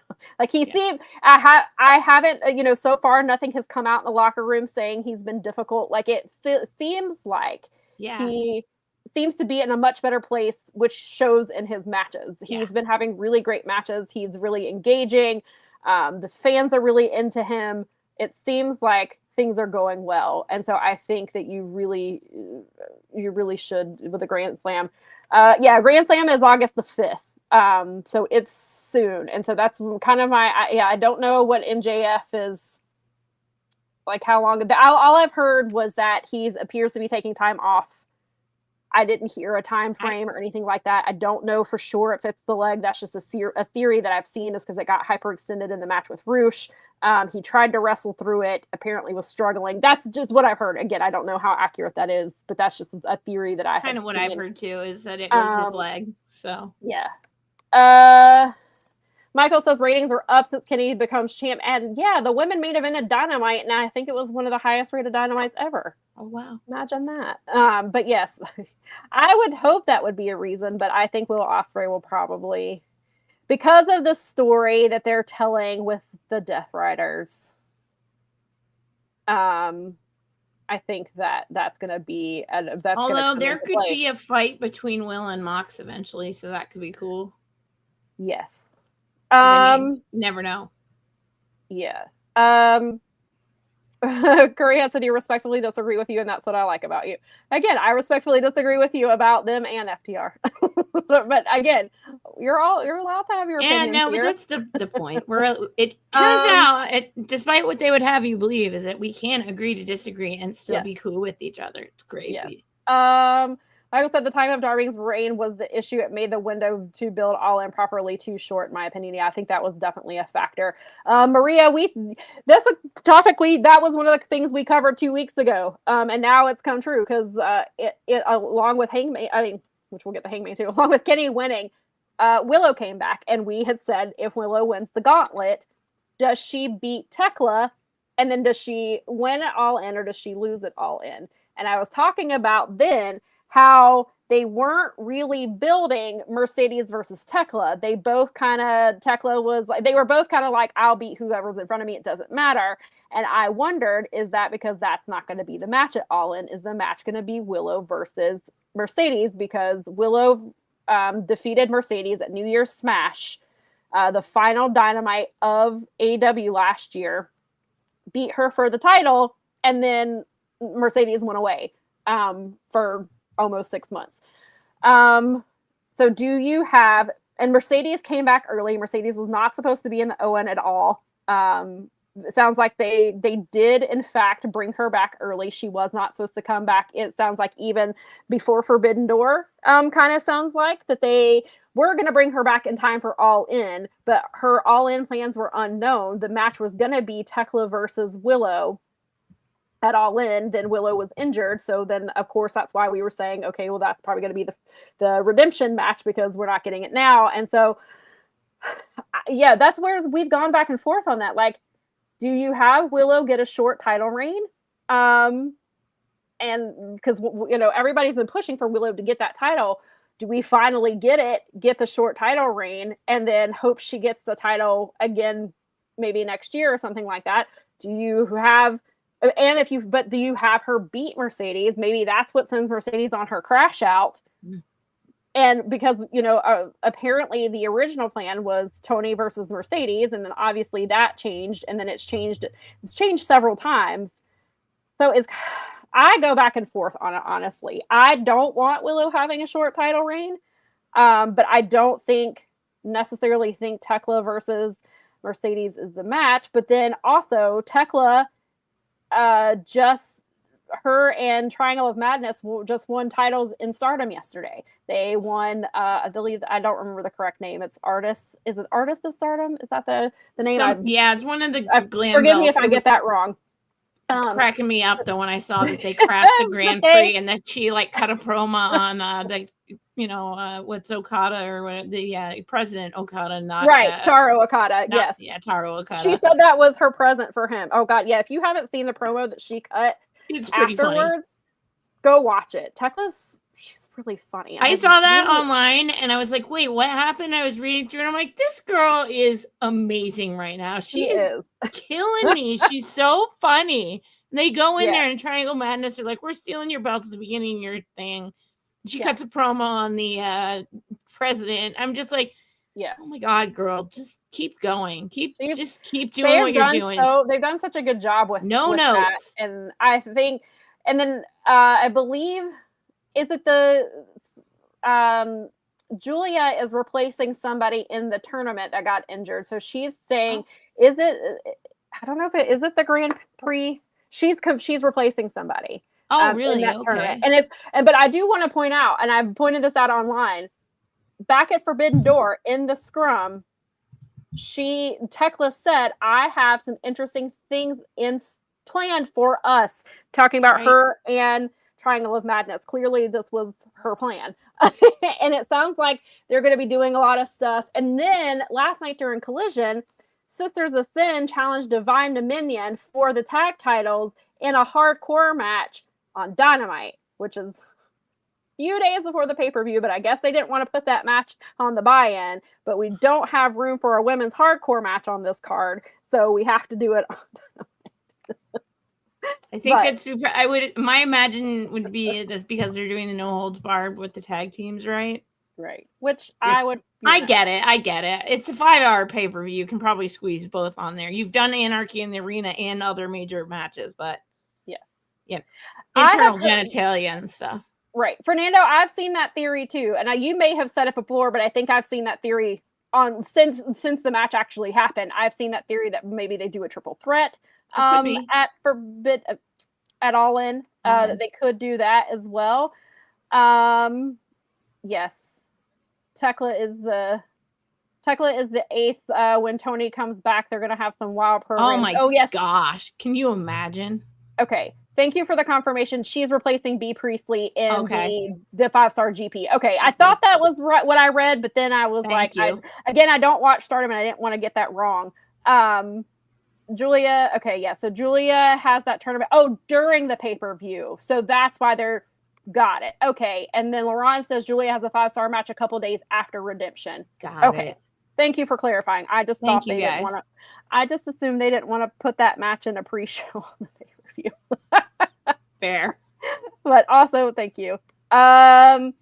Michael thinks that Triangle of Madness winning the Artist of Stardom titles definitely feels like Tekla is losing the title at Redemption. I kind of thought that too. Somebody, and actually prior to them winning, I saw somebody ask if they thought that Kairi would challenge Tekla would challenge Kairi for her title, and that maybe they do that. And then since Tekla was won yesterday, I saw that come up again, that maybe Tekla is going to wrestle Kairi. I could live with a Willow women's champion. That would be awesome. I want Willow to be champion. I just don't. I mean, I feel like that would be great. I'm not thrilled with a short title, like her winning at Redemption. Her and Kenny, going into All In knowing they're both going to lose, which I'm not thrilled about. Yeah, but I also really want Willow to be champion. So I think Willow wins at Redemption. I guess between Redemption and All In, and by the time we get to the All In pre-show, maybe I'll have changed my mind. Or maybe unless they go get really crazy and Mercedes loses to Willow again and can't get her out of her craw at All In, and they have a huge pop there, and then Mercedes really loses her mind because she's been beaten by her the one time, right? Right, and that's what would do the.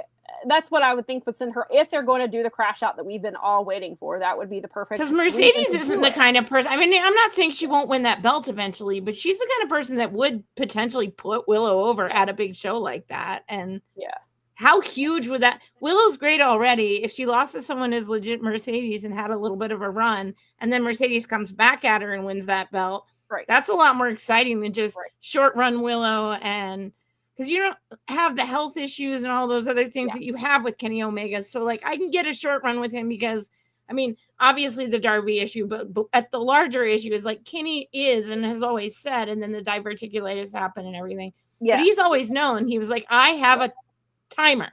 And he's always been honest about that in interviews. He's always been straight up. It's like he knows his career will end one day. Maybe he'll have the rest of his life to live.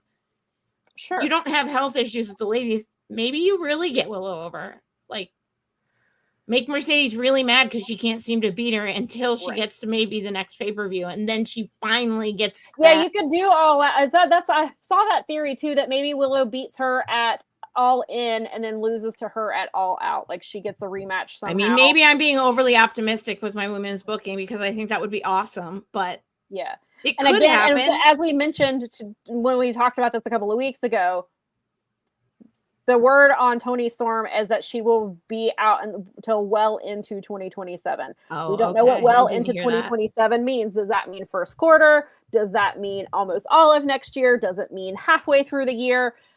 So that may factor into how they decide to handle the titles as well. Or maybe, I don't want to say hot potato, but maybe Mercedes wins it and then Willow wins it back at some point next year.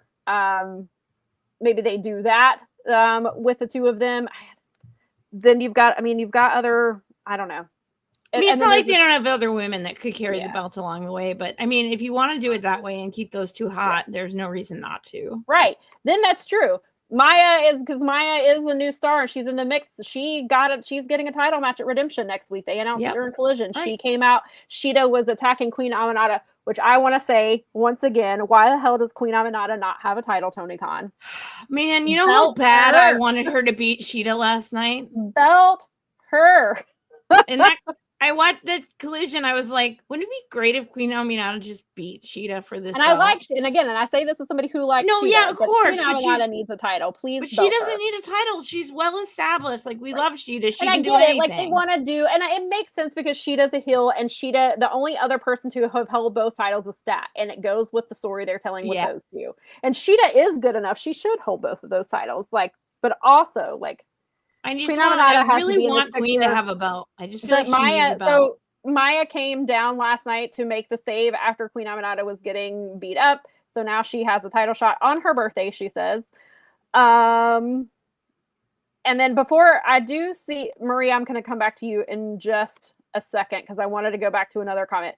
So perhaps I misread about Kairi, but somebody worded it as that maybe they meant Kairi for facing her for Tekla's title, but the way it was worded made it seem like Kairi had a title, so obviously I misread. So maybe that's what they meant, was that she challenges Tekla for the title, because Kairi is basically a free agent, right? I believe. I think that's what it sounds like. So. But I would like to see Tekla versus Kairi no matter what the circumstance. Oh my gosh, yeah. Please have that. But this is a good question. Is missing Toni Storm a blessing in disguise for the women's division? Potentially. I think on the one hand, it does kind of hurt because she is the biggest women's wrestler besides Mercedes Moné. But also, you're forcing your women's division to have to step up even more. I mean, yes, you also need to step up your booking, but as far as like the women go, they have to step up now. Like our biggest star and at the time that she was gone, there was no Toni and there was no Mercedes. Right. And so Tekla had to step right on up. And I think she did a phenomenal job. That was great. I'm a big Tekla fan myself. I personally think she's hilarious. I find what she does to be, she kind of reminds me a little bit of like, she's got that Minoru Suzuki kind of like F you a little bit attitude. And I think that's probably it, because she did spend the time in Japan. And there is that like, I can kick your ass, so I'm going to tell you that you're stupid and do these things. And I think it's also helping Julia and Sky a lot. I think so, because hanging with her, and her confidence is totally rubbing off on them.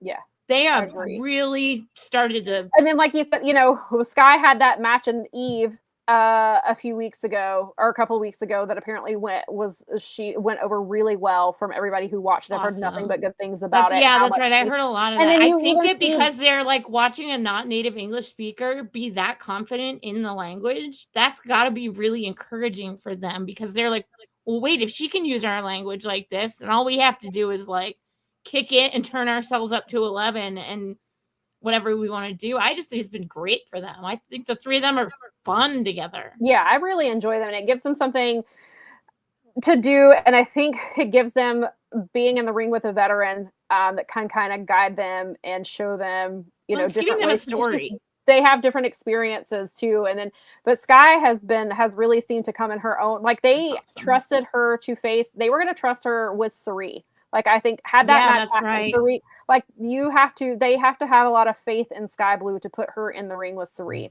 Then it ended up being Maya, but they had to have a lot of faith in her to have a match with Maya. And I think they seem to really think a lot of her and Julia.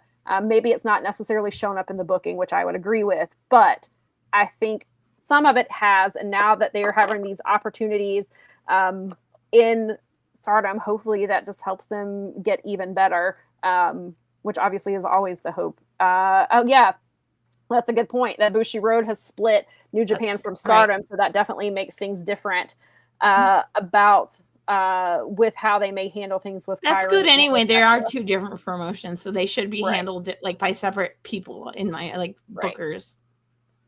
Yeah. Daza is watching soccer and is complaining about, I guess, the halftime show that they were having with Madonna. Get me started on this stupid.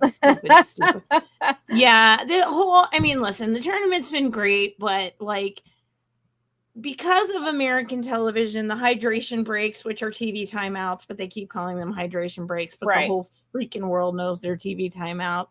It's not great for the sport because soccer is a flow game, and way more than, I'm not saying the other games aren't, but it's so seriously designed to not have ad breaks.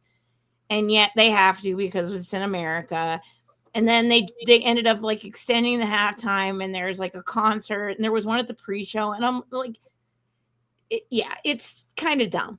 It makes the circus a little bit out of the sport, which there's plenty of sports to make circuses. But weren't they don't they have like halftime shows in other sports outside of America? Like, I don't think this is a I'm not saying that they don't. I just don't think that it's something that it's not like you're not going to see Kid Rock play the halftime show at like Craven Cottage is, I guess, my point. It's just not something that's going to happen most of the season.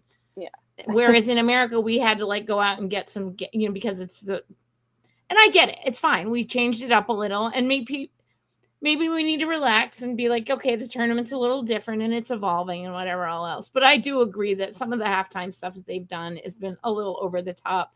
But I wasn't sitting here pretending that America wasn't going to do what it does with everything, which is sell that money to them advertisers and capitalize.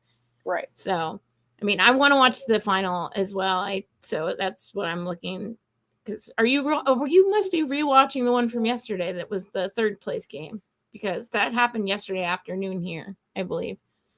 Because the final, I think, doesn't start until very soon, or 5:00 Eastern time today. And that's it's Argentina and Spain. Oh, maybe it is on. Okay, no, I thought Spain played, but that was Mexico. Maybe he's just talking about it because it's coming up. Maybe. I think it was Mexico and England yesterday for the third place game, and it's Spain and Argentina today. I don't know if it started or is, but yes, I fundamentally enjoyed the tournament, but I'm not surprised, but it could have gone without the. Just call it what it is and stop pretending. It's not a hydration break. We know it's not. It's okay. Right. Yes. Yes, Madonna is still around. She actually just released an album 3 weeks ago. I haven't heard it, but I've heard good feedback. She is from Detroit area, and she's ageless. Yes, I've heard some good feedback from her about the album, that she basically was like, things are crap, I want to make people dance. You know what? I'm down with that. Yeah. She's pretty ageless. She is one of those people. She has great genes, man. She is. For sure. For sure. Yeah. Fernando says that he thinks that Maya should dethrone Athena. We've talked about that a lot, but we're going to talk about Athena in just a minute. Yes, Sky does have a ton of confidence now. It's great to see. She's put in the work in herself and self-belief, and especially after that horrible injury, major props to her for sure. Michael says Tekla has better lines than all the men in wrestling right now. Tekla, the only thing funnier than a stupid bitch is a happy one. She is good. She definitely, like, because Tony was cutting all those great promos, and Tekla has just stepped right in and done her own thing. It's a lot of fun. Yes, she really has. She's definitely stepped up, which goes back to Maria's question. Like, has it been a blessing in disguise? And I would say for Tekla, absolutely. I think so, yeah. I think not that Tekla didn't have it in her, but I think it kind of forced her to, like, I have to step up. Tony had to book her, and she took the assignment and ran with it. So I think she's so great. Oh, 10 minutes. Starts in 10 minutes. Pre-shows are fine, but doing a half-hour show of halftime is rankling. I understand. And as a former player, it would rankle me too, because we're very used to the time limit that we have with our team in there. And when you prolong that, it's very different from hand egg with football. That it just is. Right. It's the flow of the game is different. And I'm not trying to be like jerk about it, but it's like baseball. Baseball has a much different flow than the rest of your thingies. But there are places in baseball where you can pause and take an ad break, whereas it's 45 minutes. Like, and you play the whole thing. And nowadays, especially because they used to blow the whistle every time the ball went dead. And now because they added stoppage time, you really don't need to take breaks in it. And I mean, I've seen it overseas. They do a thing where, like, they show the whole game. They at like a halftime will show like 20 minutes of ads, and then they show the rest of the game. Or at worst, they're going to do that pop out thing. But they keep, as opposed to like how we do it, where they make the show smaller and the ad bigger. They do it the opposite, where they put the ads in the lower corner and keep the game on in the background. Right. And again, that's because our government is just off the rails and corporate runs everything. So we're always going to have it in every single sport. And because, the tournament's here, America's ground, America's rules. Right. So, I mean, I get you. I believe me. As a player, I would even be more rankled because I feel empathy. I was like, when I heard that, I was like, oh, that sucks. Just again, but I still get trauma from penalty kicks. So when you lose 2 state cups on shootout, you never recover from that. I'm sure not. Yeah, I'm sure you don't. Sounds awful. It's very bad. Very bad. I'm sorry, because I saw Dawson's name. Laurent says Tony being gone has been a blessing in disguise. They could have done the same with more women on the roster if their TV time wasn't so limited. Excellent point. We always talk about it. Josiah says, "Are you? Wait. Am I misreading that? Are you done being live? Like." We're not together anymore. Oh, he said just messing with you. Hope you are well, folks. Thanks. Oh, yeah, I'm like, no, we're not done being live yet. We're still chatting, and we still have. No, it's us. It's Powerbombshells, baby. We talk all day. YouTube likes long form content now. Sam and I were doing long form before it was cool. This is true. So obviously, other than we have had so many returns. So Kenny Omega is champion. Willow has returned, but Hangman has returned. He did not return at Forbidden Door, as some predicted. He also did not return at Beach Break either. He returned on Collision in his home state of Virginia while Mel and I were at the G1. They brought him back at the beginning of the show. He spoke about like, obviously even though it's not, because Tony Khan has said, it's not, we don't have a written contract that he's never going to challenge for the title again. It's just his word.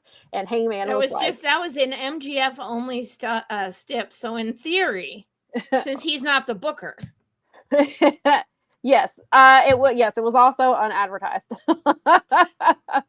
But they did not mention it on Dynamite at all. They waited until Saturday. He's counterbooking G1 in Chicago. He apparently was. Yes, he was counterbooking the G1. My favorite though was then when you found that out was because you were like, "That's right, they're in Virginia." That was Sam's insta react in real life. Because Nikki said it to Sam, and Sam was like, "Damn it, they're in Virginia. I knew they were going to do that." It's because he did this to me. I didn't watch Collision 2 weeks ago because I was at Ashe and he had JD Drake wrestle Chris Jericho and I didn't get to watch that live. And then he was like, "Oh, she's at the G1. Let's bring back Hangman." We're gonna be in. But, so then, so yes, he comes back and he talks about. So yes, he's a man of his word. He's never challenging for that title again. Then he goes through each title that the men have, which are a lot. But he was like, my friend, my former friend, Kevin Knight has this title. That's, this is viable. I could challenge for this title. I could challenge for this title. So he talks about it. And I saw a lot of people, like, before I had the chance, I didn't get to see Collision until Monday night, I think it was. But I saw people saying that a lot of people were like, that sounds to me like Hangman's going to be in the C2. And, we talked about who's going to be the one to beat Jon Moxley, and I convinced myself that it was Zack Sabre Jr. after Zack. But then somebody was like, Zack should win the international title. That way he can take it around, which I just want Zack to have whatever, if I can get Zack on AEW television more. And while he's doing both, I could take it. I will take it. But then I wondered, all the time, because of their history, could Hangman win the C2, and he is the one to dethrone Jon Moxley, because that was their whole story. You're right. When the belt was locked in a briefcase, and Hangman is the one who unlocked that briefcase and pulled the title out. So yes, that would mean Jon Moxley holds the title through the C2, which I know some people would be mad at. And maybe you don't even do the C2. Maybe Hangman wins it before then, and maybe Hangman has the title going into the C2. But regardless of the timing, perhaps Hangman is the one to beat Jon Moxley. If it's not going to be Kyle O'Reilly, which it doesn't look like it, we get a third match between them, or a fourth match, whichever number we're on now. I think it's 4. So perhaps it is Hangman. But Hangman has plenty. So unlike Cody, Hangman has plenty of options and plenty to do without the Men's World Championship. I still think at somehow, some way, even if it's 5 years from now, he will challenge for that title again and he will hold it again. I feel it's going to be one of these situations where whichever champion it is going to be like, I don't care about stupid stiffs. I want to fight the best in AEW. Hangman's banging. I want to make sure. And they're going to be like, to hell with some dummy stiffs. I want to fight Hangman. Right. That's kind of how because I was always like, it was an MJF thing, and then Tony making that point, it makes it even more obvious that because if you got Kenny could do it, but he's obviously not going to have it as long. But if Mox ended up with the title or something, he could be like, I don't give a crap about your stupid stipulations. I want to fight this guy because we have beef, and the stip's gone now. Right. So yeah, because I'm pretty sure I think John Moxley said no more stip, everybody would be like, okay, Jon Moxley, whatever you say. I think that, I think Hangman was, I think it's very much in Hangman's persona to, I'm going to go by my word type of thing. And he's not going to do like Cody. He's not leaving the company. No. He's pretty much an AEW lifer. I think he Didn't will he just sign a contract? I think, I want to say he did was it last year? Oh, okay. I can't remember off the top of my head, but regardless, he has things to do. He's not leaving us. And also, so this was really funny so Hangman comes up, his Chiron says, I had a vasectomy. And I busted out laughing when I saw it, because I saw it on Blue Sky the day before, and I thought it was a joke. I thought somebody had photoshopped it. And then I didn't realize until I saw it that it legitimately said that. Which is one of the most Hangman things ever. I'm not surprised one bit that Hangman decided to tell the people that he had a vasectomy. I saw it it was after Raw had ended when we finally started a Collision. And I didn't tell Nikki that I had seen it, because I was just like, oh, I'll see what the real Chiron says, and then I'll tell her. And then I was like, oh, and I busted out laughing, and I was like, oh my God, he really did have a vasectomy. And so I had to pause the TV and tell Nikki what I saw and that I thought it was a joke, and then it turns out it was not a joke. That's awesome. So that's actually pretty cool. There's a big movement with men once they reach the point where, like, with their women, is that it actually is a healthy thing. It's reversible, all these things. It's becoming a much more simplistic sort of thing where, like, men just decide to do that for their ladies or whatever, and that's maybe they're. I mean, that's cool. They're done. They've got their family. It's safer now. But there can also be health reasons for doing. Oh, absolutely. Like so we don't. I am not surprised that Hangman decided to share that information. I just know that's such normalize that conversation more. Such a Hangman thing to do. Yeah, I love it. I think we should normalize talking about everybody's health, like no matter what it is. And Hangman's very much that guy. I mean, he still says men's world title even now. I still call it. If you look in, I always call it the men's world title. I do it with ROH now, and so when I was writing out stuff last night, I was writing ROH Men's World Championship. But then Josiah makes a point too that the other option is that you can have a heel so evil that it forces Hanger to beat him, whoever that may be. That's a good idea. I like that. I'm into that too. Well, then also he returns on Collision and then is not on Dynamite, and was also not on last night's Collision. Yeah, which was weird. And then Phil also brought up the point: where is Swerve? Where is he? We're getting closer to where is Swerve? That's a good point. Yeah. He kind of just went away all of a sudden. Yes. No, I saw it. Josiah said that must have been his screenshot that he sent to Slack. It may have been. I saw it on Blue Sky, but you probably saw it from the same person I saw it from. Oh, Hangman's so great. No, I think they're legitimately about planting references. Maybe with him it's a double entendre because he does actually plant things and he does very much talk about his garden, but maybe it is a little bit of both. Yeah, they did not mention Hangman at all on Dynamite. It's weird. Maybe they were trying to get the tomatoes. And it was funny because, yes, he did get the hometown pop because he's from Virginia, but he's lived in Greensboro for the last few years. And he even said in his promo, I live on a farm in Greensboro, but he's lived in Greensboro for more than half the time he's been in AEW. Funny. Crash said Drew should get on his Chiron for the next match. Add another ball to me. Can we talk about these promos? Oh my god, they're so good. And then the dogs finally responded. Was fantastic. Like when their response do the thing and Finley stopped him. He's like, nah. When he went to do the suck it, and Finley just, no, we don't do that now. Right. Like, and that attitude, oh my god. It was great. And then you have the response, and they all say stuff, and Austin joking about how he said we love misogyny. Yes. We love misogyny. Yeah, because I was typing and I was like, did he just say he loves misogyny? I was like, yeah, that sounds like something Austin would say. He thinks it's a massage. He's such a doofus. I'm like, oh yeah, so I was like, that's not what misogyny means, but okay. But then you have, and then just listening to Jay and his cadence, and I was like, God, Jay's so good at promos. Oh my god, I miss him so much. I'm so happy Switchblade is back. And now we're getting him versus Clark on Wednesday, which I'm very much looking forward to. And I love this feud, and it's been so much fun. This feud can go on for as long as they want. I love it. I'm really enjoying it. I'm glad that they let the dogs get their response in. Yeah, the dog PSA was rad. Good comeback on the Nepo baby. Yeah, that made me laugh. Yeah. I laughed at that response. Also, Miley's been in here the whole time, so if you've suddenly seen my screen go dark, it's because I'm letting her out. I'm surprised she's made it this far, honestly. Usually she gets tired of me, but I think she missed me a lot last week. Oh, I bet.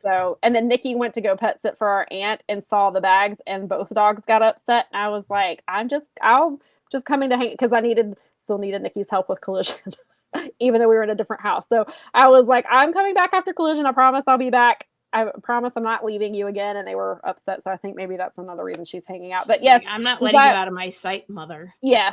Josiah said no recap of Hanger on Dynamite. It's a small thing, but it's one of those annoying things AEW does is that they don't recap. And they did start recapping a little bit and then kind of didn't. Yes, Jay White is so damn good. He's the best. I'm so happy. Is damn great. He and Ospreay can have a main event feud, please. Oh God, yes. Anytime. I love watching those two beat each other up. I get it. I love the Death Riders, so I don't mind them, and I friggin' love John Moxley. I actually think I like the Bang Bang and Dog. I know there's John Moxley fatigue and there's Death Rider fatigue. I get it. I was there for a while. He's brought me back. I totally get it. Even when he was not doing the great stuff, like I was like, it's John Moxley. But I get it. I totally get it. No, I get it too. And I was having some Death Rider fatigue there for a while. And then I realized, like I was saying it as we were watching Collision, I said to Bob, he's turned this completely around because he's John Moxley and he wants to be a Death Rider. And he could honestly be a Death Rider forever because I feel like Death Riders have sort of become AEW's Bullet Club, and I think that that's okay if they have their own. Like, yes, we could bring Bullet Club here, or alternatively, because he could do Death Rider stuff forever and bring people in and out of there. I think him and Will fight eventually. That's definitely out there. That's definitely happening. That might be the match for next year's All In. That's what I'm saying. Like, they're definitely right now. They're cool. They are definitely getting in a fight later. Yeah. And I don't know. He's brought me back because they've been doing it more. I don't know. I like what they're doing more lately than what they were doing for a minute where they were just it was too much. And I think John was very clearly, like he said, no matter who you have to beat, no matter who's clearly at that moment referring to Kenny Omega because he's going to be fighting his friend, but also meaning when we get into the ring eventually, you're going to that's how I took that too. Because Moxley is always Moxley's always doing that. Yeah. Yeah, see, it's, when he said that, I was like, oh, and now they're going to get in a fight, too. Yeah. And Josiah said he would disagree on less Death Riders. The initial stuff kind of sucked, but they have really turned it around. LeBron is over the Death Riders, and he believes it should have ended last year. I don't think that was the point. I get it. But I think, as Jim Valley pointed out, like, people online decided John Moxley's getting kicked out. And John Moxley's going to get kicked out. And Jim Valley was like, no, John Moxley is always 2 steps ahead of everybody else. No, John Moxley does this isn't ending anytime soon. And he's correct. But Laurent says that he would probably feel differently about the Death Riders if Moxley wasn't holding the Continental title hostage, which I can understand that. Because I do think that Kyle O'Reilly should have been the one to dethrone him. Well, he was also O'Reilly is John Moxley's kryptonite. So yes, and Toriano, of course. But yes, we do need more Pac on the mic. Yes, I would take more Pac on the mic. Shout out to Claudio getting. I believe this will only be his 3rd pay-per-view match in AEW. Wow, which is insane. Well, somebody pointed it out a while back that he had only been on there twice. So I believe. Somebody will probably correct me and please do. I believe it is his 3rd pay-per-view match in AEW. He debuted on Forbidden Door 2. And then, so I believe his match, the match they're having next week at Redemption, and it's funny because I called that match. When they wrestled Yuta and Garcia, I told Nikki, I said, I bet they're going to wrestle Pac and Claudio at the pay-per-view. And then they made the promo, and I was like, "There it is." Maria says the Death Riders suck. I get it. I get it. Totally, I love them, but I get it. Totally get it. Yes, Kenny is involved. Josiah says Kenny is involved too. With Mox hinting that Kenny is still the cheating heel. Right, Josiah pointed that out, which I had forgotten about. Yes, that Kenny, because Kenny was a cheating heel to become the belt collector. And to John Moxley, he is still that person. Right. And then the Young Bucks said in their promo last night that they don't trust Will Ospreay. Right. So they challenged Mox and Will Ospreay, and they were like, "We don't trust Ospreay. He's involved with Mox. We don't trust either one of them." And so we're clear. So that is the thing that somebody said this is AEW's version of WWE's Fastlane pay-per-view because it's just a bunch of random shit. USDA guy said New Japan loves the more AEW uses the Death Riders and John Moxley's Death Rider music, more money in our pocket. Yeah. Welcome. Yeah, no, we know. That's fine. Okay. Josiah clarified it's only singles matches. Claudio has had he's had a few multi-man matches, but as far as singles go, but still that's insane that Claudio's only had 2 singles matches on a pay-per-view. This is crazy. Fernando wants the Death Riders and the Bloodline to please go away forever. Nikki said that she loves the Death Riders, but they need to take the L more often. Michael says the problem is no one beyond Moxley has any character development in the Death Riders other than Yuta, who has less hair, and Pac has more. I would disagree to an extent, and I think it's really built Marina up because they weren't doing shit with Marina before. They could not figure out what to do with her until she was in the Death Riders. I love what she's. I think that Yuta has had more because Yuta is the one who turned on Bryan Danielson. Mm-hmm. And so we've seen a lot of that character with him. I think Garcia is a better fit with them. But I mean, I get what you're saying. I get what you're saying, but I would disagree. No, I totally understand if it's not for you. They turned it for me. I feel like they've turned it around for me. I was in a little bit of Death Riders fatigue for a minute, but then the last couple of months, I feel like the Dynamites and Collisions, they went from being like a little bit struggly to this like last few months has been a lot of fun. And I've been enjoying them a lot more and they're going by a lot quicker.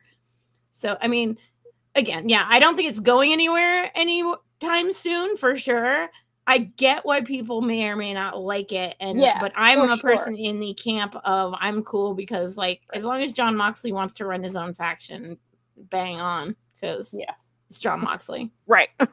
But I get it. Again, I understand totally understand. Sure. Josiah said, Mox said to him, we all have skeletons in our closet, and some people are who they are. They can't change no matter how much they pretend to. Both said at Kenny from Mox. So Mox thinks Kenny's still the old Kenny. So Mox basically is going to beef with everyone. Yeah, totally a Mox. Well, but it goes back to the Death Riders. The whole reason Jon Moxley started the Death Riders is because he wanted to mold wrestling in his image, because we got the wrestling that we got from the people before them, and they are here to break the mold. He wants to create a million Jon Moxleys. He's had people that he can mold. Pac is basically there because it's a good business arrangement for him. Claudio is his number one. He said that he would take a bullet like for the him. wrestling edgelord. He's like, we're going to keep this Puro, and this is going to be the best thing, and it's not going to be that other gimmicky crap that, I mean, he really kind of cut a promo on like every other kind of wrestling when he built the Death Riders. So he was like, strong style or die, beaches. Like, that's kind of where I felt about it. Yeah. But that's not Tony's fault. I mean, that's not Marina's fault that she spent 5 months feuding with only Tony. But that's because they trusted her to be in there with Marina, because everything else they had done with Marina had not worked. And I think it says a lot about Tony to put her in there. So I would disagree with that, because Marina, they weren't doing shit with her until Jon Moxley saw what she was doing in Revolver. Because I even said when I was watching Revolver, and I was like, why is this Marina not in AEW? And then not long after, because Jon Moxley is friends with Sami Callihan, who has been working backstage at AEW now. It has come out. He's doing a trial run. But Jon Moxley started doing stuff, and that's where he and Marina became friends, and he realized that she needed help, and he put her in the Death Riders and got her on TV and has helped her. So for me, I would say she has benefited hugely, but also from being in the ring with Toni Storm, because Toni Storm is one of the best there is, and they threw her in there with her, and she clearly not on Tony's level. Most women are not on Tony's level, but I think it definitely helped her. I would say. Laurent says that he believes Death Riders would make more sense if they had gold like Don Callis family. That's a fair point. They should let Marina wrestle her style. She was pretty good on the indies. I don't think AEW coaches know what to do with her. Yeah, they've got to figure out something there. With easily Jon Moxley. Jon Moxley is easily the best leader of their own faction. Because he actually fucking wrestles. Dear God, no. For one. Wrestling. But again, WWE? That is not Marina's fault that she hasn't done anything beyond that. She could be. Yeah, she could be, and she should be, but that's not Marina's fault. That's not Jon Moxley's fault. That is Tony Khan's fault. They had her feuding with a few people now. I mean, it's not totally like they could be doing more, but that is booking. And obviously, as we talked about before, when it comes to the ladies, that's not really Tony's top priority. Right. Crash. What are you talking about? I have missed this, apparently. Crash, what's the story with Tommaso Ciampa getting caught? Oh, you mean Jericho? I misread that, and I was like, When do you mean, that Jake Lee called out Ciampa? I see what you mean now that I read it out loud. You're talking about Jericho. No, this Painmaker shit's so stupid. He's bringing the Painmaker to AEW. AEW. It worked in Japan because it was something different than we had seen out of Jericho. He was fresh out of WWE. It meant something. It made things interesting. This here doesn't. It does not. He's just Chris Jericho with face paint. He's just, which, yes, Jake Lee, who also wears face paint as the, what is he? It happens. The silent jester is what they're calling him. I think that's his nickname.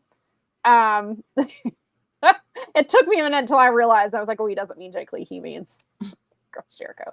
But Chris Jericho just puts on face paint and thinks that makes him different. It's not like it's Demon Balor.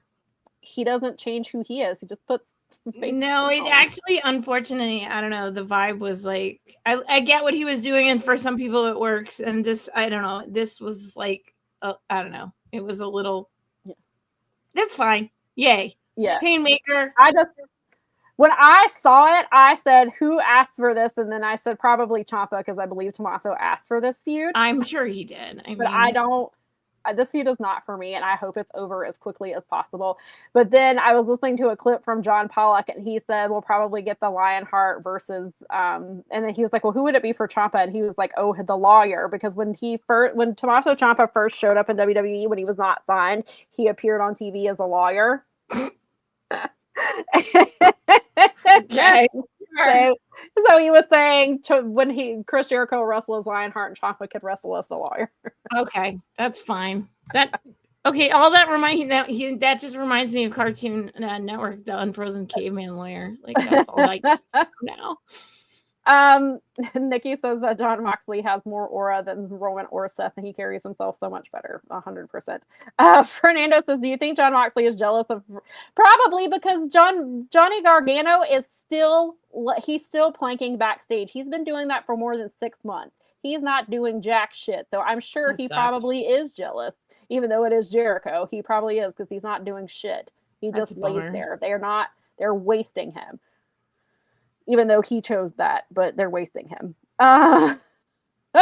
Josiah said, I will say if I had to pick people from a working level, I would take Jericho over Lee. Nikki said that she thought of Jake Lee when she saw the Painmaker gimmick. Michael said he guesses his overall point is Marina is stuck in the role of Moxley's prop in the Death Riders, just like Yuta is in a role and Danny's in a role, and then one is progressing. That's fair. I guess that's a fair assessment. I get that. That's that's totally cool. That's a cool. Yeah, that's a good point. I totally get that. I understand where a person would. I totally, get it. It's like, I know why for some of us it's like we're okay, yay, and then some of us are like, and I get that. That is, that's a totally fair. That's a fair point. I get when you put it that way, I can see that. Can't agree with that. Maria says, let's bring back Y2J with the sparkling chocolate and everything. I prefer him that way, Maria. He has to have the little. Oh wait, no, that was before Y2J when he had the little. I kind of like when he does like his bedazzling stuff more than I like. I like when he does his rockstar gimmick more than his Painmaker stuff.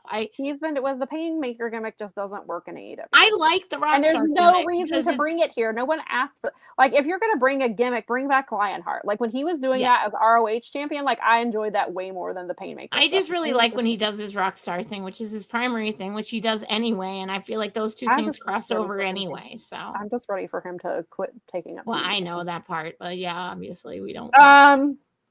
And then also, like, we won't really go into that, but also as people who were coming back, we also have Kommander and Hechicero back. Their visa problems have finally been solved, are resolved. Hopefully that means that Beast Mortos is on his way back too, because he has also been struggling with his visa stuff as well. So the two of them are back, and I'm super excited about that. Kommander had a really great match on Dynamite. It was Collision. Was it the Collision match? And I think we were watching it later. That's what it was. But anyway, the match that Kommander had against Kyle Fletcher was Dynamite. The match with Kyle Fletcher was freaking amazing. One of the best TV matches this year. Which was really great. AG Morton. I wish. He's probably more qualified than the people they keep throwing out there, honestly. You're Keela now? Okay. I love when Sam's camera goes dark that she's got Keela's Abby. It's the cutest thing in the world. She's letting Miley out, I'm sure. So let's see here. We are going to talk a little bit more. We've got a couple of those things. And I did see I'm sure she saw the comment about the video on YouTube. And we are going to talk about that a little bit, Curryhead.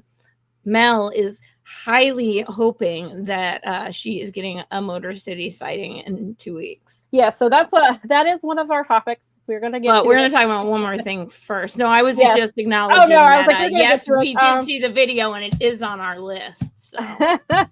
Is Sam taking out Clark, or is that Finley? That's awesome. I have unleashed Miley on them. Oh my gosh, I need to I wish I had my shillelagh now, because I could have gone dark and done the same thing and come back with a shillelagh.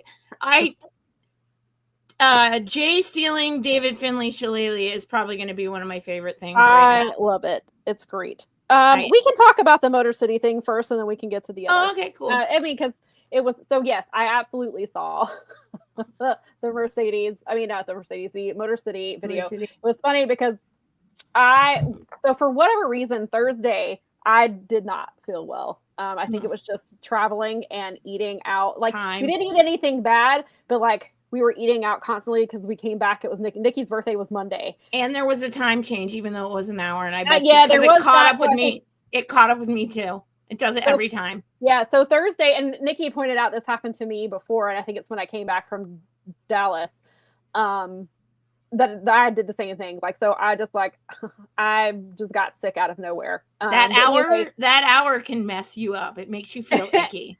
So Thursday it really hit me, and then I had to leave my writing shift early because I was I can't focus. Sorry. I feel so bad that I can't focus. I was nauseated. I just couldn't. And I was I need to lay down.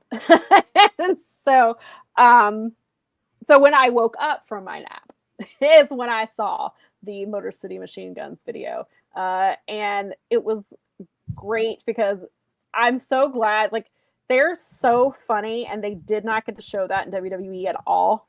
Mm-hmm. And they showed it some in TNA, but they're just, if you watch, so they have a YouTube channel, and they've done different videos where they do they do Q&A things, or they made a little promo for their coffee that they sell. When they made the coffee promo that you sent me, oh my God, I laughed my ass off. It was so funny. They took over the coffee shop. It was so funny.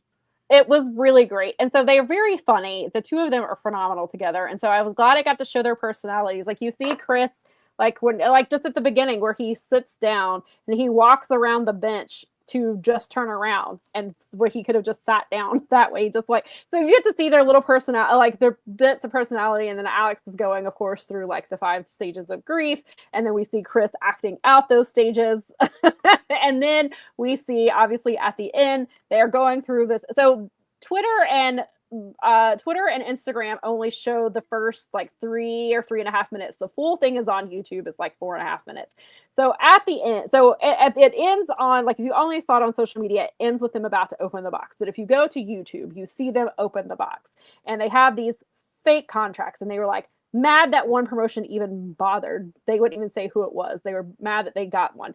Then they claimed that they got they got one from FMW. They got one from they said they got one from War. I think there was one. It was Mrs. Chopstick. Did they get anything from Rings or? They got one from Mrs. Chopsticks, which I think somebody said there's a promotion, I think, in Michigan called Mr. Chopsticks. And so they said they got one from Mrs. Chopsticks.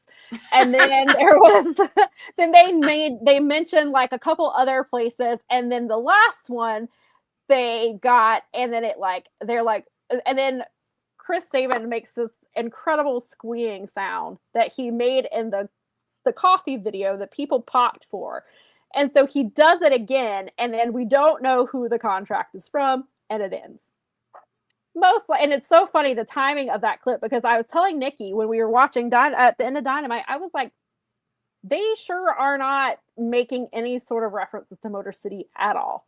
They were doing it with New Day a little bit, but there's been none. And then I was thinking the Detroit show was next week, and I was no, the Detroit show was the week after. And I was oh, so maybe that's why. And then Thursday, the promo appears, and I was like, okay, there we are. Yes, IWA Mid-South. That's right, but they don't give nice. contracts. Oh, that's yeah, fantastic. that one was really great too. They're bringing up like old territories that don't exist anymore. I love those two so much. That's so nerdy. And Crash said Motor City got sent a contract to sign for FMW, but Sheamus didn't. Yeah, that's another thing that happened. They'll finally get that exploding barbed wire death match of their own. Yes. Nikki said she didn't get to the Motor City Machine Guns video, so she watched it while she was waiting for the stream to start. Cool. Yes, and then Chris was planking like Johnny Gargano, and Alex Stockton said that looks familiar. So I thought I appreciated that little reference with them. Yes, the romance contract made her laugh too. That one was a good one. So I really appreciated that it showed their personalities, because they're both really funny guys. And they're a ton of fun together. And God, yes, Motor City versus Young Bucks again, please. Oh my God. Please. So it seems to be heavily hinting at AEW. The Detroit shows are the week after. So they're the Fallout, as we talked about before, they're the Fallout shows from Redemption, which is, and then New Day's didn't contract. Even think of that until you said it, because I'm like, oh, duh, yep. We get the Fallout, because we'll do the pre-show next week, and and then by the time we come back on air, you will have attended the Detroit shows. I will, and we'll see if I have another Rhino sighting, and also if Motor City Machine Guns show up. Right. And I'm still going with my theory that they appear at Dynamite and have a match on Collision to make that would make the most sense. I hope that they don't premiere them and not let them have a fight, because I want to see them wrestle. Yes. We need. I mean, obviously, and I'm a little spoiled because I do live in the town and I've gotten to see them wrestle like way up closer than I even expected the one day. Yes. But I mean, yeah, it's obviously Homer right here because they're here and I love it. But every time someone talks to me about it, like I was even the guy that was in the band that used to be a IWXW here in Michigan wrestler. He went through House of Truth, and so he was talking about how he used to wrestle with those. And I mean, everyone loves talking, and I just every time I think, I'm like, and Sam loves them so much. I do. They're my favorite. And then Alex teaches classes at Truth of. House of Truth. Yeah, he's still involved. Yeah, he does classes like he posts them sometimes that he does classes like on Tuesdays or something. Such a great. I mean, especially for I mean, obviously they fill up all the WWE shows, and the AEW shows will be loud, and Don Callis won't be able to talk while he's there because love his teeth. We'll see if his teeth stays inside his head.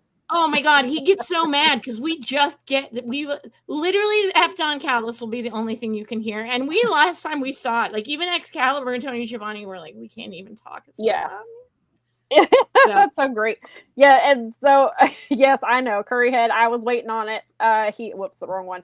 Curryhead is back again. He said it earlier in the show, and I'm waiting. Sure that will happen. I was saving it for when we got to this segment that he still wants his FTR versus Motor City Dream match. I'm sure it'll happen. Apparently, FTR is not coming back anytime soon, so I don't think they'll be back for All In. I don't think it'll be happening there. I mean, if they come back, why would they not do that match? And I would. I think Maria said that I am loving the absence of FTR, and you're damn right I am. Well, yeah, I mean. I'm so happy that they're not around. I know they'll be back because they are going to want the matches.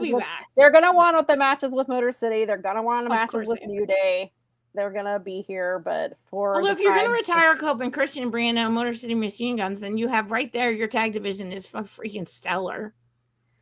Like you're gonna have so much fun if you let them cook. He wants to see them at All Out. I just get it over with, so I don't have to see it. I mean, that's fair. I can take a match. I don't need a feud. Give me a one-off. That'd be great. Yeah, one-off. I'll take a one-off. I don't need a whole ass feud, but knowing FTR, we're gonna get a whole ass. You don't need Dax telling Motor City top guys out 150 times a day. God, no, I don't. Talking about his family and his. I'm just like, I hope Alex and Chris just like clown on him huge. It'd be amazing. I hope so too.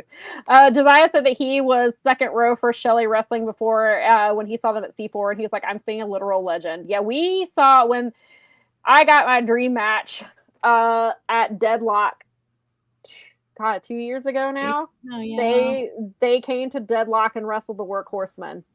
And front row was sold out. I think we were third row. And so, yes, getting to see literal legends and then also seeing them wrestle one of my other favorite tag teams was incredible. And I hope they run it back. They've been letting Workhorsemen on TV a little bit more. I hope that we get them run it back, because Motor City versus Workhorsemen, I mean, it may not get the TV time may not get what they got in DPW, because clearly that was the DPW match. But I hope it gets time. But God, I hope they run it back, because it was a phenomenal match. I mean, they're from around and here. Motor So City, when Motor City won the titles. They were DPW champions for a minute. That's right. I forgot about that. Yeah. It's funny because like when Kushida was here for NXT or whatever, when they were playing or Evolve, excuse me. Right. He showed up randomly because they're such good friends. He was like the best man at Kushida's wedding. So, I mean, I lucked into seeing those guys. Right. Because they live here and are so active, and they have never stopped being active. Even when they were on the big rosters, they have never stopped being active in some way or another in the Michigan, Detroit, Southeast Michigan wrestling independent scene. And I love them for that, because it's awesome. This is a great, just like your town. Obviously you have an OG legacy town for wrestling. This is pretty, I mean, it's a lot. We have a lot of things in common here. So the only thing we don't have, Tony, is a pay-per-view. Hey, Tony, listen, they haven't. He just gave one to another place. He's gonna have Motor City Machine Guns. He sure as shit better run a freaking pay-per-view in my town. WrestleMania 3 happened here, Tony. I mean, at least you're getting shows. Charlotte hasn't had an AEW show and we haven't had one in a year and a half now. I'm literally gonna bring a sign that says you promised us a pay-per-view. We have Blood and Guts was in Greensboro. They haven't been to Charlotte in, I think, like a year and a half, if not longer than that. They've not come here. They've come to North Charleston, which doesn't really sell tickets, but they went there anyway. Why would you not go to Charlotte? It's like the biggest wrestling town in the universe. Anyway. Yes. Josiah says, for consolation, at least the matches will rule. They will. I mean, Motor City will be in them. We'll be rooting for them the whole time. Curry said, so that would be good for me. He would enjoy the feud. It would be good for me to have the one-off. He would enjoy the feud. I'm sure we'll get one, because FTR is not gonna. I mean, the only upside, Sam, is that we'll get you cutting promos on FTR, and I don't think anybody's sad about that. That is fair. Curry heads, at least you get shows. Tony hasn't come back to Memphis in 3 years. I know. I'm sorry. I don't want to be overly. Me? Sam lives there. Oh, that was the funny thing. I meant to say that when someone said that because Rocky, they were saying that means that Rocky is endorsing our podcast. Yeah. I was for AEW. I said, I hope that they don't find out that I'm Sam's co-host. It's like they're going to be really mad when they find out I'm Sam's co-host. Isaiah says that WrestleMania 3 did happen there. Hogan slammed Andre so hard that it caused the whole stadium to faint and then sink into the abyss of the earth that opened afterward, according to him, is just a black hole in the middle of the city, and that's why Detroit does not get pay-per-views. That's good Lord, Josiah. He slammed it. Now there's just a big black hole. The Silverdome isn't there anymore, so he's kind of not wrong. It's different now. It's on Auburn Hills. That's funny. Laurent says Motor City needs to get their win back versus FTR. Didn't they face each other on AEW TV back when AEW was working with TNA? Yes, that was their lone. I think it was FTR. Their lone match. They came to AEW the one time during the overlap. No, it was because it was them and Jay Lethal, right? Versus clearly, if it was FTR, clearly blocked that out. But they did, they had that like random. It was a random match with Jay Lethal was in it, and I think you're right. I think it was FTR. Yes, I agree that the Brawling Birds need a feud with a legit tag team for a little while, which might be Sisters of Sin. Well, I don't know, maybe not because of the feud. Because I was going to say the hardcore match. I was going to say maybe that would be. Oh, wait a minute, I'm thinking of Divine Dominion. But yes, I agree that Brawling Birds need a feud. They're going to win the titles at All In regardless. I mean, I think that's the plan, but I agree with you there. It's at the Silverdome. It's called the Pontiac Silverdome. Yes. Oh, Crash, this is the comment I wanted. He said Kushida got married in his Marty McFly jacket. He wagers. I don't know for I sure, love but I that mean, dude. obviously. I love that dude. Why wouldn't All you? right. So the last thing that we have to talk about, thank you for hanging with us this long, if you're here still, or if you're coming back and listening to us again. The other thing I wanted to talk about was Athena, our forever champion, the fallen goddess, the American Joshi, has now been ROH Women's World Champion for 1,317 days, which means she has surpassed Roman Reigns, she's one day which I said way back when she won this, and she kept winning. I said, I wonder if she's going to surpass Roman, and people were like, no, because it's in another company. They don't care about that. I'm like, Tony cares about history of wrestling. Don't forget who you're talking about. This is Tony Khan. Tony Khan cares about these things. Was it the intent all along? Probably not. Was this something they realized as this was playing out?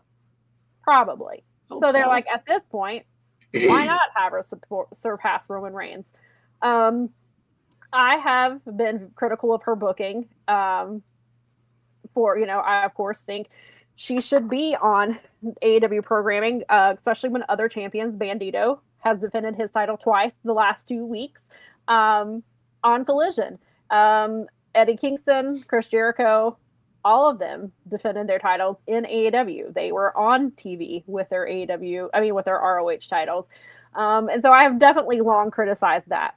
However, I think that whatever your criticisms are for that, and they are valid because I have them as well, I think it is extremely important to recognize what Athena has done.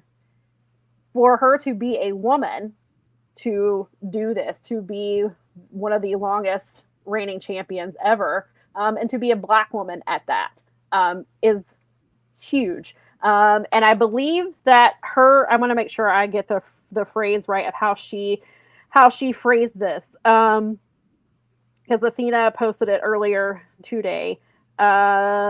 She says, she is the longest reigning champion of the modern era. It belongs to her and only her, which I think is something that's tremendous. Like, when you think about the history of wrestling, Athena's name will always be in there. Athena will be, and I will say, and Athena should be, and I'm so happy for her. And of course, Trish Adora held the Pan-African World Diaspora Championship for a very long time. Jazz held the NWA women's title for a long time. And it is not to take anything away from them, but they also were champion during COVID when they could not compete, which again is not their fault. And it's not to take away anything from their title reigns, just different circumstances with what we see with them. And I think that's huge for them. And that's 3 Black women who have held these really long titles. And I think that's something that should be recognized. Like, that's huge considering how Black wrestlers have been treated in wrestling in general, but how they have been treated as champions, especially in WWE and other promotions as well. So I think that's huge. And I get, like, sure, some people have already tried to discredit her because it's the kind of paywall, which is stupid. That's not her fault. She still put in the work. She still had those matches. She still defended those titles, whether you saw it or not. And I didn't hear you complaining when you had to, and I made this complaint a long time ago. None of you were complaining when you had to go watch Will Ospreay or Kenny Omega or Kazuchika Okada behind a paywall when you had to watch through New Japan World. You just watched it because that's the way you access it. That's how you access ROH, right or wrong. That's how you access it. That does not diminish what she's done. What she's done has been incredible to hold this title for 3 years. And also, I was looking it up earlier. She has had 37 title defenses across 5 different promotions. Roman Reigns had 31 title defenses, and they were all within the same company. She took that title and she went to 5 promotions with that title and defended it. That is incredible. And that's something, maybe it's something that never happens again. It probably will, because the way wrestling works, unless you're in WWE, you will not be defending, unless you go to AAA, you're not defending your title elsewhere. But I just think it's hugely important what Athena has done. And I think Athena should be recognized for that. And I'm not surprised by people trying to discredit her. Because that's what people on the internet do. But I think that it's disingenuous. I think you just want to be mad, and you should ask yourself why you're mad. Why are you mad that Athena broke that record? Why do you think that record is not legitimate? Is it because it's a woman? Is it because she's a Black woman? Is it because it's not in WWE? Is it because it's behind a paywall? Like, why are you trying to tear her down for what she has accomplished, instead of really looking at it? And so I haven't seen a whole lot of discourse, but I did see a little bit of it, and it just really irritated me. And I might write an article about it this week. We'll see. But I think it's huge what Athena's done. It's no secret how much I love her. I'm a huge fan of her work. She has been on an incredible reign. And yes, absolutely, I have criticized her title run. I've criticized the booking, and I still stand by those criticisms, but it's nothing that Athena has done.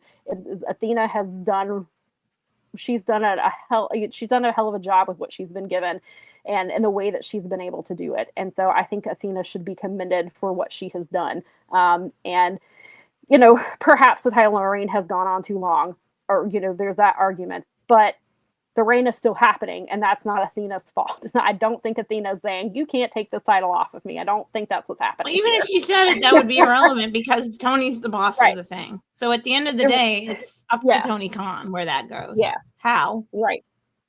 Especially in that case, because that's the one he bought with his own personal money. So that's not Daddy's money. He put that one together. No, that is true. That is true. And so I think it's tremendous what Athena has done, and she should be recognized for it. And I don't think, again, the criticisms about the booking and being on TV is not, you know, being on TV versus behind a paywall.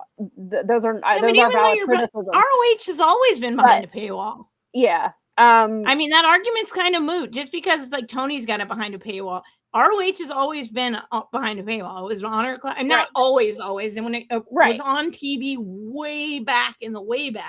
Right. But I mean, the reason that even we got tickets to Madison Square Garden was because one of our friends was a longtime Honor Club subscriber, and they got first dibs on the thing. So, yeah. I mean, it's hello, Aunt Scarlett. Yes, hello. Yes, she is a top draw in ROH. I think that paywall, I mean, that to me is a pretty thin argument if you're going to make that. We talked about her being behind the paywall largely because Tony but the reason she's behind the paywall is because she's a draw, and Tony's been wanting to bring people to the ROH app. Right. So you have to put something worthwhile behind the paywall to give people incentive to pay it. And it has been Athena. You had whole groups of people bail and then reverse course when Tony was like, it's not the main event, it is the main event. Mm-hmm. Like, that happened. Right. So that paywall argument is pretty straw manny to me. Yeah, I hate that argument. Honor Club is you always had to pay for it. Like, and if you're not putting something special behind your paywall, like every other company in the market right now, like everybody on a streaming service has a draw. Whatever it is, like I get Netflix because it's got this series. I get, you know, Hulu because it's got that series. I'm not sitting here like, oh, you know, this actor isn't the greatest actor or shouldn't have won that Emmy because I have to pay for my Netflix subscription. Right. Like that's, I don't know. That's a silly argument to me. Yeah, it is a very dumb argument. It kind of, I mean, I would blow holes in that one because that's just a silly thing. And also Athena isn't the boss of Athena in that way. Yeah. Yeah, Maria says that she loves the title reign, but she's been way too long. A lot of us were annoyed with Roman having a ridiculously long reign. And again, like I've said, there have been valid criticisms about the length of the reign. Yeah, definitely. However, it has happened. Again, not Athena's fault. And with Athena, what she has been able to do with it, I think should be commended. And again, I'm not saying that, and because I have long criticized the booking of some of the things that have happened with Athena. And so I still have my own criticisms with them, but overall, I think that this should be a moment where she should be recognized for what she's done. And this is an incredible accomplishment. And you have to ask yourself, why has he chosen not to put it on Billy Starks when the time came, or Maya World when the time came, or like he must have a tremendous amount of confidence and value to Athena to continue to, like, because he could have, because those were natural times where everyone assumed that might happen, and he ended up being like, no. Right. So. And somebody mentioned, and I was waiting for us to get to the discussion. Somebody had asked earlier in the comments, it may have been Jermaine or somebody had asked, do we think Athena costs Maya World the TBS title in the TBS title match next week, and then that leads to Athena versus Maya at Death Before Dishonor, which is definitely a way to get there, because we do, at the last time we talked about this conversation, we did not know when Death Before Dishonor was going to be. And they dropped it has been announced. It will be 1 week prior to All In. It will be at the 2300 Arena for the second year in a row. I still feel strongly. I said it way back when the women's the ROH women's survival of the fittest happened. That I thought Maya would probably be the one to dethrone her, because I thought it was significant that it came down to Athena and her two proteges. And I think that you have to do it with Maya. I mean, I think the plan was Maya at whenever they got to it, but then obviously all the other things happened with Maya being on television, making it as far as she did into the ON, wrestling Athena, wrestling Mercedes, all of that. And now she's getting the TBS title shot next week. So I definitely think that it will be Maya. I think it needs to happen now. I think it has to happen at Death Before Dishonor. And we had even talked about, if Death Before Dishonor wasn't happening, were they going to do it? Like, where would they do it? Right. And I think that's our answer now. I think it is, and it will sell tickets. It will not sell tickets. I mean, it will sell tickets, but it will sell pay-per-view. It will sell ROH subscriptions or my AEW, because if you subscribe, for the international or people who use VPNs, if you subscribe to a certain level, you get ROH as well of that. You get that as well, and that's included, and that will definitely sell that. I think that's your match. That's your main, and it better be the main event. And that's something Athena has gotten to do. Athena has main evented, I believe, 5 ROH pay-per-views now. And you have to do it here. You have to do that. Especially if she's going to drop the belt, you probably have to make that the main. So yes. You want to go out on that. Yes. Do folks forget how bad the HD net era was from ROH? Apparently so, or they of course they do. People have the shortest memories in the world, Collins. You know that. And Collins knows. Collins is a very much an ROH fan. I know you are part of the 12 people. Knows their history when it comes to ROH for sure. You guys are part of the 12 people. So we are part of the 12 people. Michael says, I for one have no problem with the length of the reign. I did have a problem with the lack of visibility of her being behind a paywall, because like it or not, people aren't watching ROH. And they were at times when the feud was really hot and when they were really putting effort into that storyline. I think there was some justification for a little bit, but then they kind of backed off of that and the storyline changed, and then that argument wasn't easily to be had. And Michael says, for that length of time, it does begin to hurt her. If it was presented more of your top show, people would love her reign because it rocks. That's a fair point. Fernando says he believes that Maya should be the one to dethrone Athena. Yeah, I think they have to at this point. And we've talked about, I mean, that's been one of the arguments that I have had, is that they were doing a good job of making it look like Billy would be the one to dethrone her. Because when you have a champion that long, you have to set up someone to succeed her. And they kind of weren't doing that, but I think you can, because the women's division is going to have to revolve around whoever beats Athena, and you have to set them up, because if you were beating Athena, who has now made this record, she's the longest reigning modern champion in wrestling. Like, you have to set that person up for success. You can't just have them defeat her and then that's it. Like, you have to set them up. And so that's definitely been a huge concern of mine. I've talked about that a lot. And so I hope that assuming it's Maya, but even if it's not Maya, whoever is the one to dethrone her, you have to set them up for success. And of course, nobody's ever going to reach the heights that Athena reached with that title. And they're going to have to make this title their own, but you have to set them up in a way that they can. And that is definitely a concern. But I think Maya is a really good starting point, and you could use that, the support that she has, and a lot of it's like organic support that she has, and hopefully build off of that. And then maybe they'll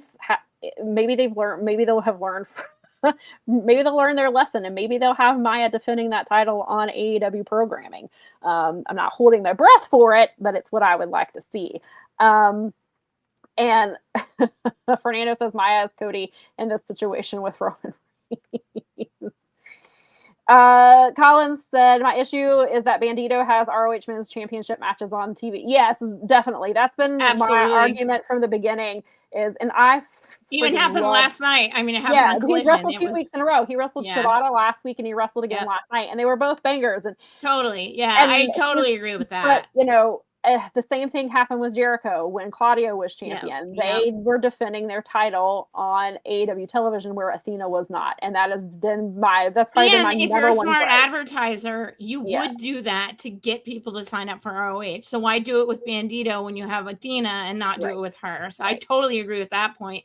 Because from an advertising perspective, if you want people to sign the F up for ROH TV, throw her out there in those matches like Bandito's having with those bangers because she's Bandito. And then people go, oh, maybe I should be tuning into this. But I mean, what do I know? I'm just some schmuck sitting in my house that read things about econ. Like, I don't know. Laurent says they're going to need to add some more women to the ROH roster once Athena drops the title, so that the new champion has some fresh faces to feud with. I mean, they should, and she will have some newer faces. But I guess she has feuded with a good bit of them since she's been in ROH. So they probably should freshen that up some. I mean, if they have any women in the division that they know that they're not going to be pushing in AEW, that would be the opportunity to get them the reps that they need in ROH. Maybe, I don't know, Harley, maybe she could get some time there and get more reps. Well, even if she's not getting title shots, she needs more reps than ROH. That's what I'm saying. She could go. I mean, that's been my argument about Harley for a while now. She could literally learn more wrestling if she was in ROH because she would be working with more people that were doing that. And then if you're not going to put the title, if you're not going to have Maya be the one to dethrone her, which makes the most sense story-wise. Well, right now, I don't know why we... Then please make it Queen Aminata, because there's no reason that woman should not have a title. Which is what I said before. Like I said, this was pre-Maya coming into ROH, but if it wasn't going to be Billy, it should be Trish Adora or Queen Aminata. Oh my God, yeah. Well, and that's the other thing. You've got Queen Aminata and you've got Trish Adora at worst. If you're not going to put them on the AEW roster, then put them out there feuding with Maya for the title. That's great. Those are two awesome talents right there. Yeah. Laurent makes the point that ROH has less than a dozen women on the roster, and the AEW women's roster isn't a whole lot bigger. There might be 40 women total across both rosters. That's not enough to support 6 women's titles. Which is again, going back to when they announced the tag titles. This was one of the right. Like why we have too many. why I didn't want it to happen is because they didn't have the teams. And because there weren't enough women. Yeah, right. And so to make enough tag teams. And then TNA is doing the same thing, where they have a brand new title, the Knockouts title that we were talking about a few weeks ago, and they're having to use women from the Indies and from NXT to make their tournament work. I mean, I guess if you're going to do that, that's cool for the local indie scene because they're going to get people there, but those aren't going to be full matches. Those are just going to be enhancement matches. And that was the thing, even with the ROH women's TV title, they brought in women from the indies to be in it. They did the same thing because there weren't enough women, so they brought in women. I mean, that's great, and it's awesome for the indie talent, and I love seeing them on the television, but the reality of the situation is that that's not... Right, but that's my point is they don't have enough women. Right, ROH didn't have enough women. Those women are all going to get smashed. But I mean, they're not. I don't want to say squash matches, but those are going to end up being largely squash matches against the talent. But that's what my point is. What Laurent is saying, they don't have enough women, so they didn't have enough women. So ROH did the same thing for the TV title, and we're seeing TNA do the exact same thing because they don't have enough women either, and so they are having to take women from WWE and from the Indies because they don't have it, and so it's the same problem that keeps happening.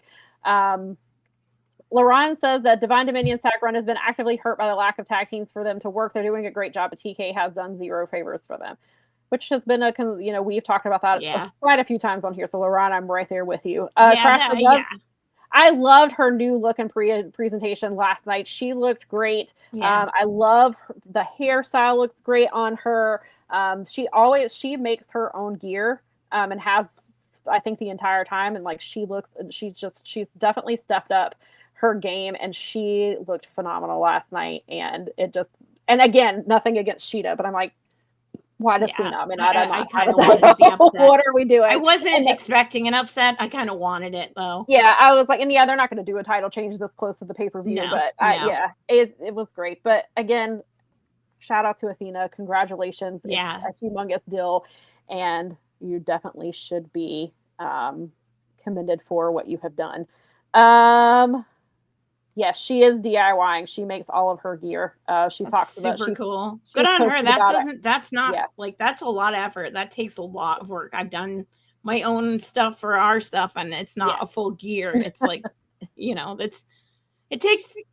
I love that. I mean, that's why when wrestlers do a good job like that, I go out of my way if I happen to run across them, and I always try and compliment them because I know that they're working hard on that behind the scenes. So Right. So Laurent says, everyone's talking about New Day and Motor City coming in at some point. My question is this: where are the reinforcements for the women's division? Yeah. I think there has to be, I guess it depends, on the women's availability for one, but it should be. I mean, you've got to, and that goes back to my point a few months ago that I was making, like, you got Mercedes, but you have to make it attractive to other women to want to come to AEW. You have to make it attractive for, like, I know that Charlie Evans has been very vocal about she wants to come to AEW, like that's her dream, and I would love to see Charlie Evans on a roster. And there are women who do want to be on this roster, and somebody's going to have to open up their wallets. I know you're getting ready to open them up a lot for these two teams, and rightfully so, but open it up for the women's division too, in both companies. But Daddy's got plenty of money; it's fine. But yeah, I mean, Premier League's about to start back up; they'll be fine. I said this a few months ago when we talked about New Day and Motor City coming in. We're probably going to see cuts again because they have to avoid. Well, yeah, I mean, you have to afford these people, so they're probably going to. Sadly, that's the way of the world. Is how much of it is going to be the women's division? Because that's what happened. WWE often cuts a lot of women. And they basically, the last time they did that, they basically gutted the SmackDown women's division. Yeah. And so Laurent is correct. We have got to be adding reinforcements to. I agree with that. The women's division for sure.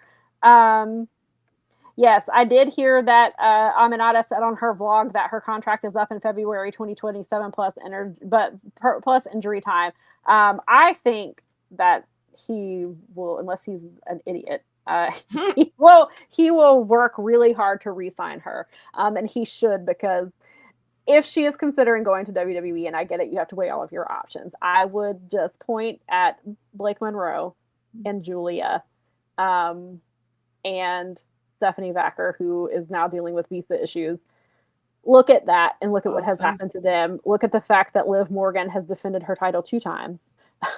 Rhea Ripley has, now we're getting an interim title, which makes no sense with this Rhea Ripley stuff, but she's defended her title once since she won it at WrestleMania. They don't defend titles there when they're their major titles, and then when they do, the middle titles are a mess. The women's divisions are a mess. Blake Monroe, she's been up on the main roster, and all she does is attack women backstage. She's had one match. They don't know what the hell they're doing. So I would just say, if you're a woman, and again, you should, any smart person, get paid. You should leverage it. Go to WWE and find out what they would offer you and leverage it and get paid. And you should get paid. But also look at what is happening and how these women are being presented. But it's about quality of life. It's like I said right at the beginning, it's like I don't need $1 billion. I'd rather have the experiences that I have. It's all about what you value in your life. Do you want that big paycheck or do you want to wrestle? Yeah. Because that's the choice. Laurent says they don't have enough women to cut. Oh, but that doesn't mean it's going to stop him.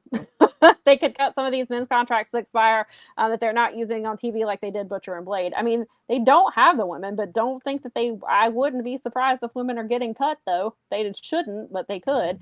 Esteban says, or USVA guy says that the problem is there are no reinforcements. Tony cannot just keep buying his talent. He needs to have a proper school run by proper talent. It's not Stardom or New Japan's responsibility for everyone, but it's also not his responsibility to have a school.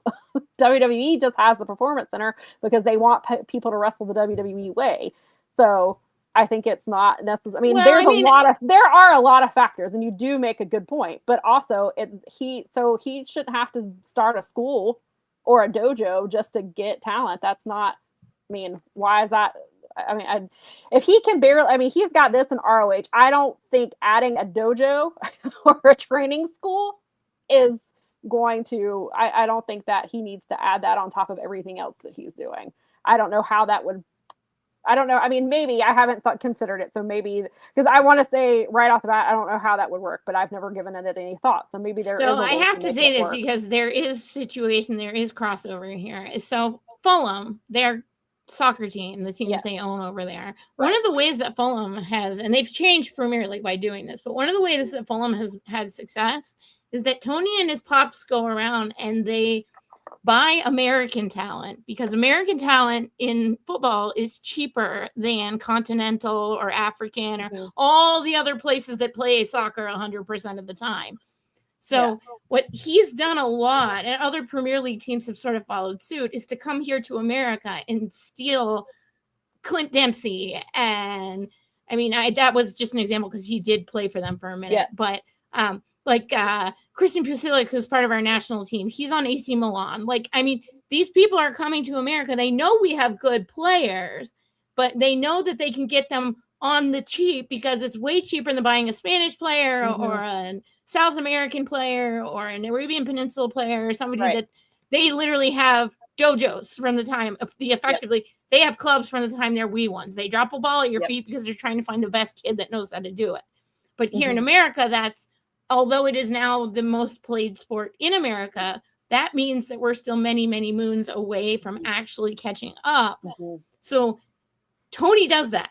That's a very Tony Khan and his dad. That's what they do, is poach talent for their teams. So I'm not surprised. And he does the same thing in free agency with the Jags. Like, so I'm not surprised. Like, he does tap into the indies because, I mean, literally Queen Aminata, she started on the indies. She made her way through Dark and Elevation to get to ROH and to the main roster. This is like Khan playbook stuff. If you watch how they do business, this is not a commentary. It's not anything else. It's a total fact.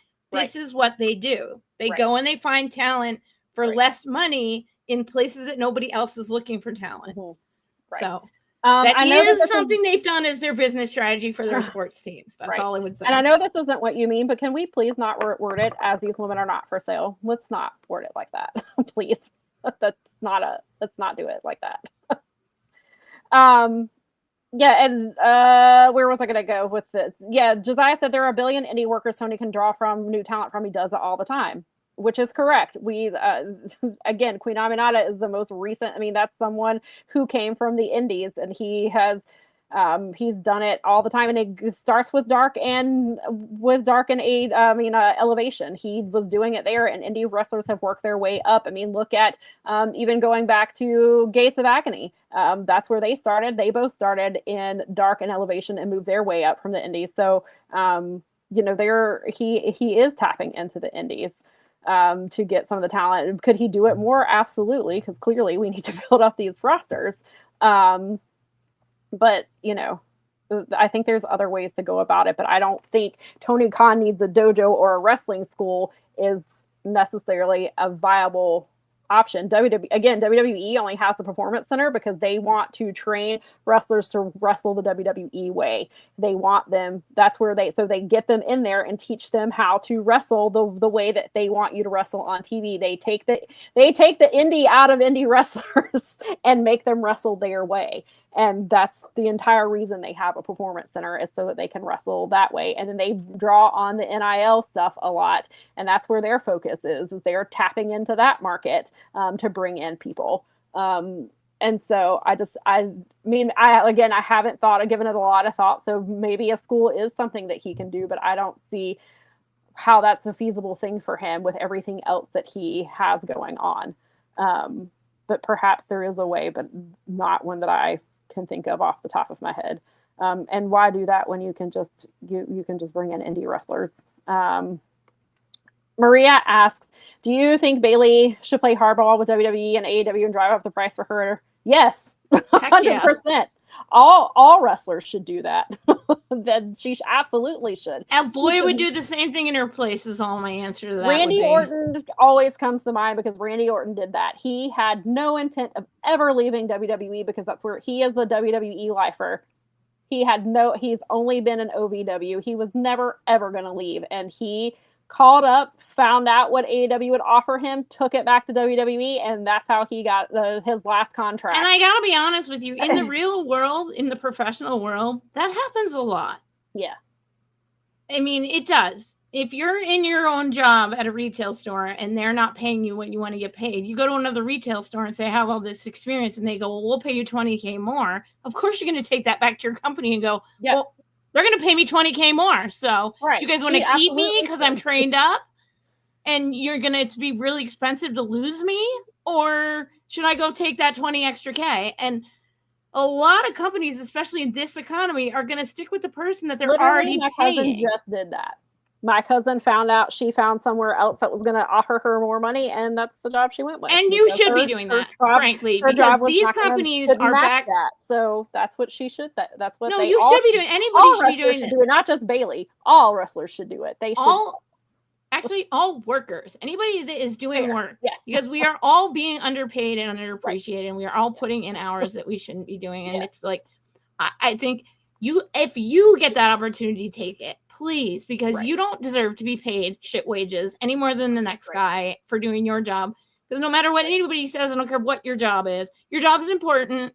If you weren't doing your job, somebody out there would be losing out, and nobody wants to admit that. So, I mean, get paid, as Jeff Hawkins always likes to tweet. I was just to say, as our good friend Jeff Hawkins would say. And yeah, WWE has a performance center, and they still hoard talent and don't use them. Them. That's their they're like a bank, though. They sit on my, Stanford Penitentiary. Even because yesterday I actually saw Matt Hardy people were already trying to rewrite history. I was like, this only happened like 3 years ago.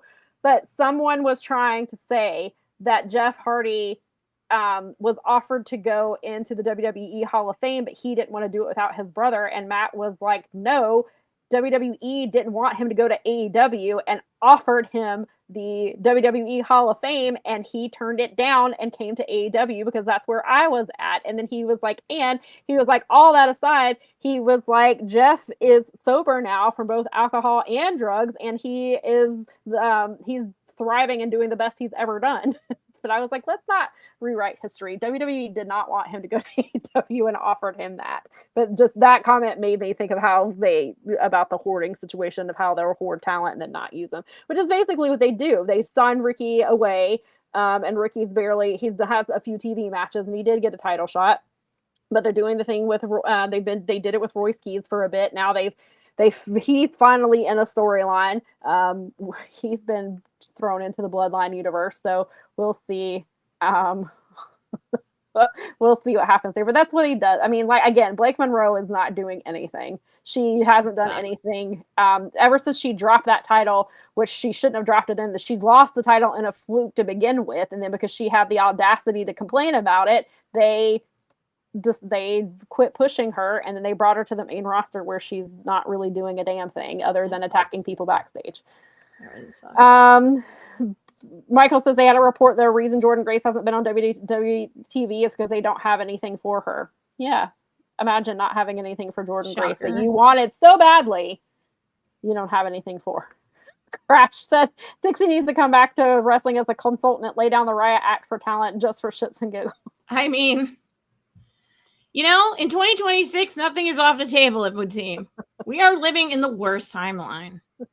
Maybe she should go see about TNA and what's happening over there. Because oh my God, was so funny. And not funny, but they were talking about how TNA, like, one of their stand-ups is always the X division and the Knockouts division. And then I was like, let's look at what the Knockouts division looks like there. I haven't watched TNA in several months, but the last time I watched it, every time I've had to watch it this year, the women's division, the Knockouts division is terrible. The only person that really is committed to watching it is Mike Gilbert, because he makes that show. Well, I we do mean- have people. We bless the people. There are some people at Wrestling Inc. who do watch. Oh, every okay.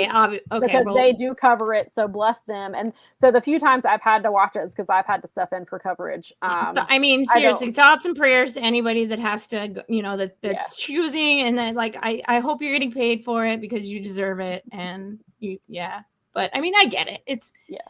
But no, it sucks, but that is the reality, because in North America, whether we like it or not, at the end of the day, WWE still has that shine that will never kind of wear off, and some people just feel like that's the only big time.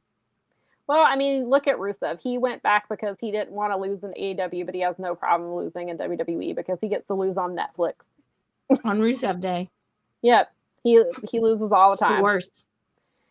I mean, he has gotten some wins, but he loses all the time. But he doesn't have a problem with it because he gets to do it in WWE, and it's apparently a bigger deal to lose in WWE than it is anywhere else. And if that's your mindset, then you deserve to be there. Choices are choices. We all make them. We all have and our if opportunities. and maybe he's happy with that. And I if he hope is, so. good I mean, for him. I don't wish ill on people for that kind No. of thing. So Right. Yeah, Nikki joked that Tony, It's not my that thing. Mariah's the real Tony Storm attacker because that's all she does. Oh my is attack- God, that'd be she attacks amazing. people backstage. She's like, "Oh my God, get me out of here! I made the worst mistake of my life." I listened to my idiot agent. That'll do it. Because he's making 20 or 30% off that shit. So Probably so. he definitely wants the big bill. Who, speaking of Big Bill, is coming. They showed a vignette for him, just for him, not for Enzo.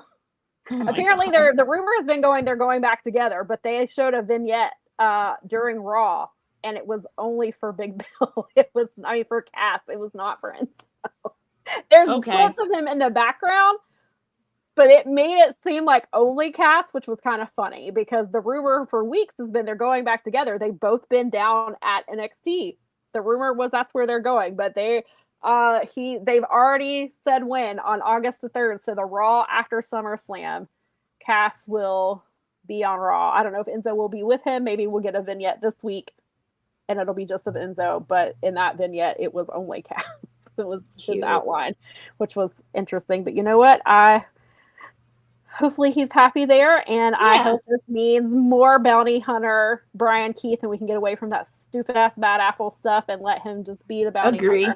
He had a really good. Speaking of ROH, if you decide to go behind the paywall, he had a really good match with Bandito for the title like 2 weeks ago. Oh God! I keep forgetting I have access to that. I've been so busy. It's like, oh yeah, I can watch that. Michael, now. I can be the 13th person. You could be the 13th person. Come join us. They've had some good matches, and oh my God, one of the stories they're telling now is Mance Warner is in pure matches but doesn't know pure rules. He just wants sounds fun. He just wants to punch people in the mouth, of course, and he wants to hit the pay window. And he's cutting these really great promos. But he had 2 weeks ago because I haven't watched last week's episode. I watched the episode from when we were in Chicago. And he had a match with Daddy Magic. So Daddy Magic has done some pure matches down there. He knows the rules, but they were like, because obviously in ROH you have to shake hands. Like that's the thing. Like especially in a pure rules match. They didn't want to shake each other's hands. So Mance shook the referee's hand and then Daddy Magic was like, well, I'm going to shake the ref's hand. And then they got out of the ring and Mance went and started shaking fans' hands. And so then Daddy Magic was shaking the fans' hands and then they come together and meet in the middle and they both get back in the ring. And it was like just this whole thing. And then they use all of their holds in the first 38 seconds of the match, like all their rope breaks. Because they each get 3 or they use them all in the first 38 seconds, and then had to have a pure rules match with no rope breaks, and it was highly entertaining, and so it was a lot of fun down there. So Speedball will probably never be pure champion, probably not. But it's really, I don't know. That story's been fun. So there are some fun stuff down there. There's some really good matches. They could work on some of their stories, but there are some stories, and I think putting them in Jacksonville in the studio is probably the best thing that they've done in a while because it makes for a much more intimate setting. It's not all over the place. People know who these people are. It's not like when they show up on AEW programming and only some people know who some people are. Like everybody knows who everybody is. Indie talents are getting a lot of work down there, which is great. So I've really been enjoying it. Can you kick it? Yes, you can. Yes. Thank you for that, Crash. Michael said Mance and Leo Rush and of course Athena are the worthier price of admission on ROH lately. Yes. Right on. Leo Rush is so fucking entertaining. I love this gimmick so much. But yeah, Mance is great. That's where Eddie Kingston is. If you want to see Eddie, him and Ortiz are doing some stuff down there. Before he goes to Alaska. Yes, before he goes to Alaska, that's where he's at. So I recommend it. But again, I am one of the 11 who watch. So right. But yeah, so that I think that's everything for us. Thank you for sticking around. If you came in late, then you can listen to us recap our trip to Chicago. But next week we will be back to go over the pre-show. That's why we didn't really hit any of the matches that got made in the last few days, because we'll talk about them all next week and get you hyped for the first ever redemption card. I don't know if Josiah's still in the comments, but Josiah will be there. Oh, that's right. Person. That's near him. Yes, Josiah will be there in person. So maybe we can get a report back from him. We need to find out what it's all about. Yes. And find out, yeah. So maybe Josiah can maybe he can come back the following week. While we're getting your Detroit recap, maybe he can give us some observations from Redemption. And you can do it in the chat. You don't have to come on the show. You don't have to be on camera if you don't want to be. Yeah, of course. But yeah, so we'll be back next week. Oh, you're not? I thought you were going. Something happened? Oh, no. Oh, bummer. That's okay. We still love you. So. Well, you can still come be in the chat. Yeah. Oh, no, he wasn't able to get there. Oh, that's a bummer. I'm sorry, man. That sucks. Oh, I'm sorry. I hate It'll happen. It'll happen. Curryhead said he can't wait for. You better stop. You're a little needler. We'll find out. We'll ask Keela if she's free. We'll make sure. No QT Marshall. Lots of Keela. I will leave this real quick. Wait, where did it move? I enjoy Anthony. Why is this quote not coming? This thing for Maria not coming up. I don't want to get into it. Obviously, we won't get into a whole discussion because we're leaving. I like Anthony Bowen in the ops. I think they've done a better presentation of him. He's fighting with Hook, and I think we're eventually going to get Hook versus Anthony Bowens because Samoa Joe wants him there. And I think that we'll eventually get that. Maybe they'll have something interesting for Hook to do for once because Hook's not. Doesn't. But again, as we're wrapping up, I don't want to get into a whole bunch of that. But for me personally, I like Anthony Bowens in the ops. I think it's the best thing they've done for him since they since they broke him up from the Acclaimed. But I will miss the Acclaimed. No, not at all. No. All right, bye. All right. Well, we will see you guys next week at 1 p.m. Eastern to get you hype for Redemption in Montreal, Canada, the French Canada.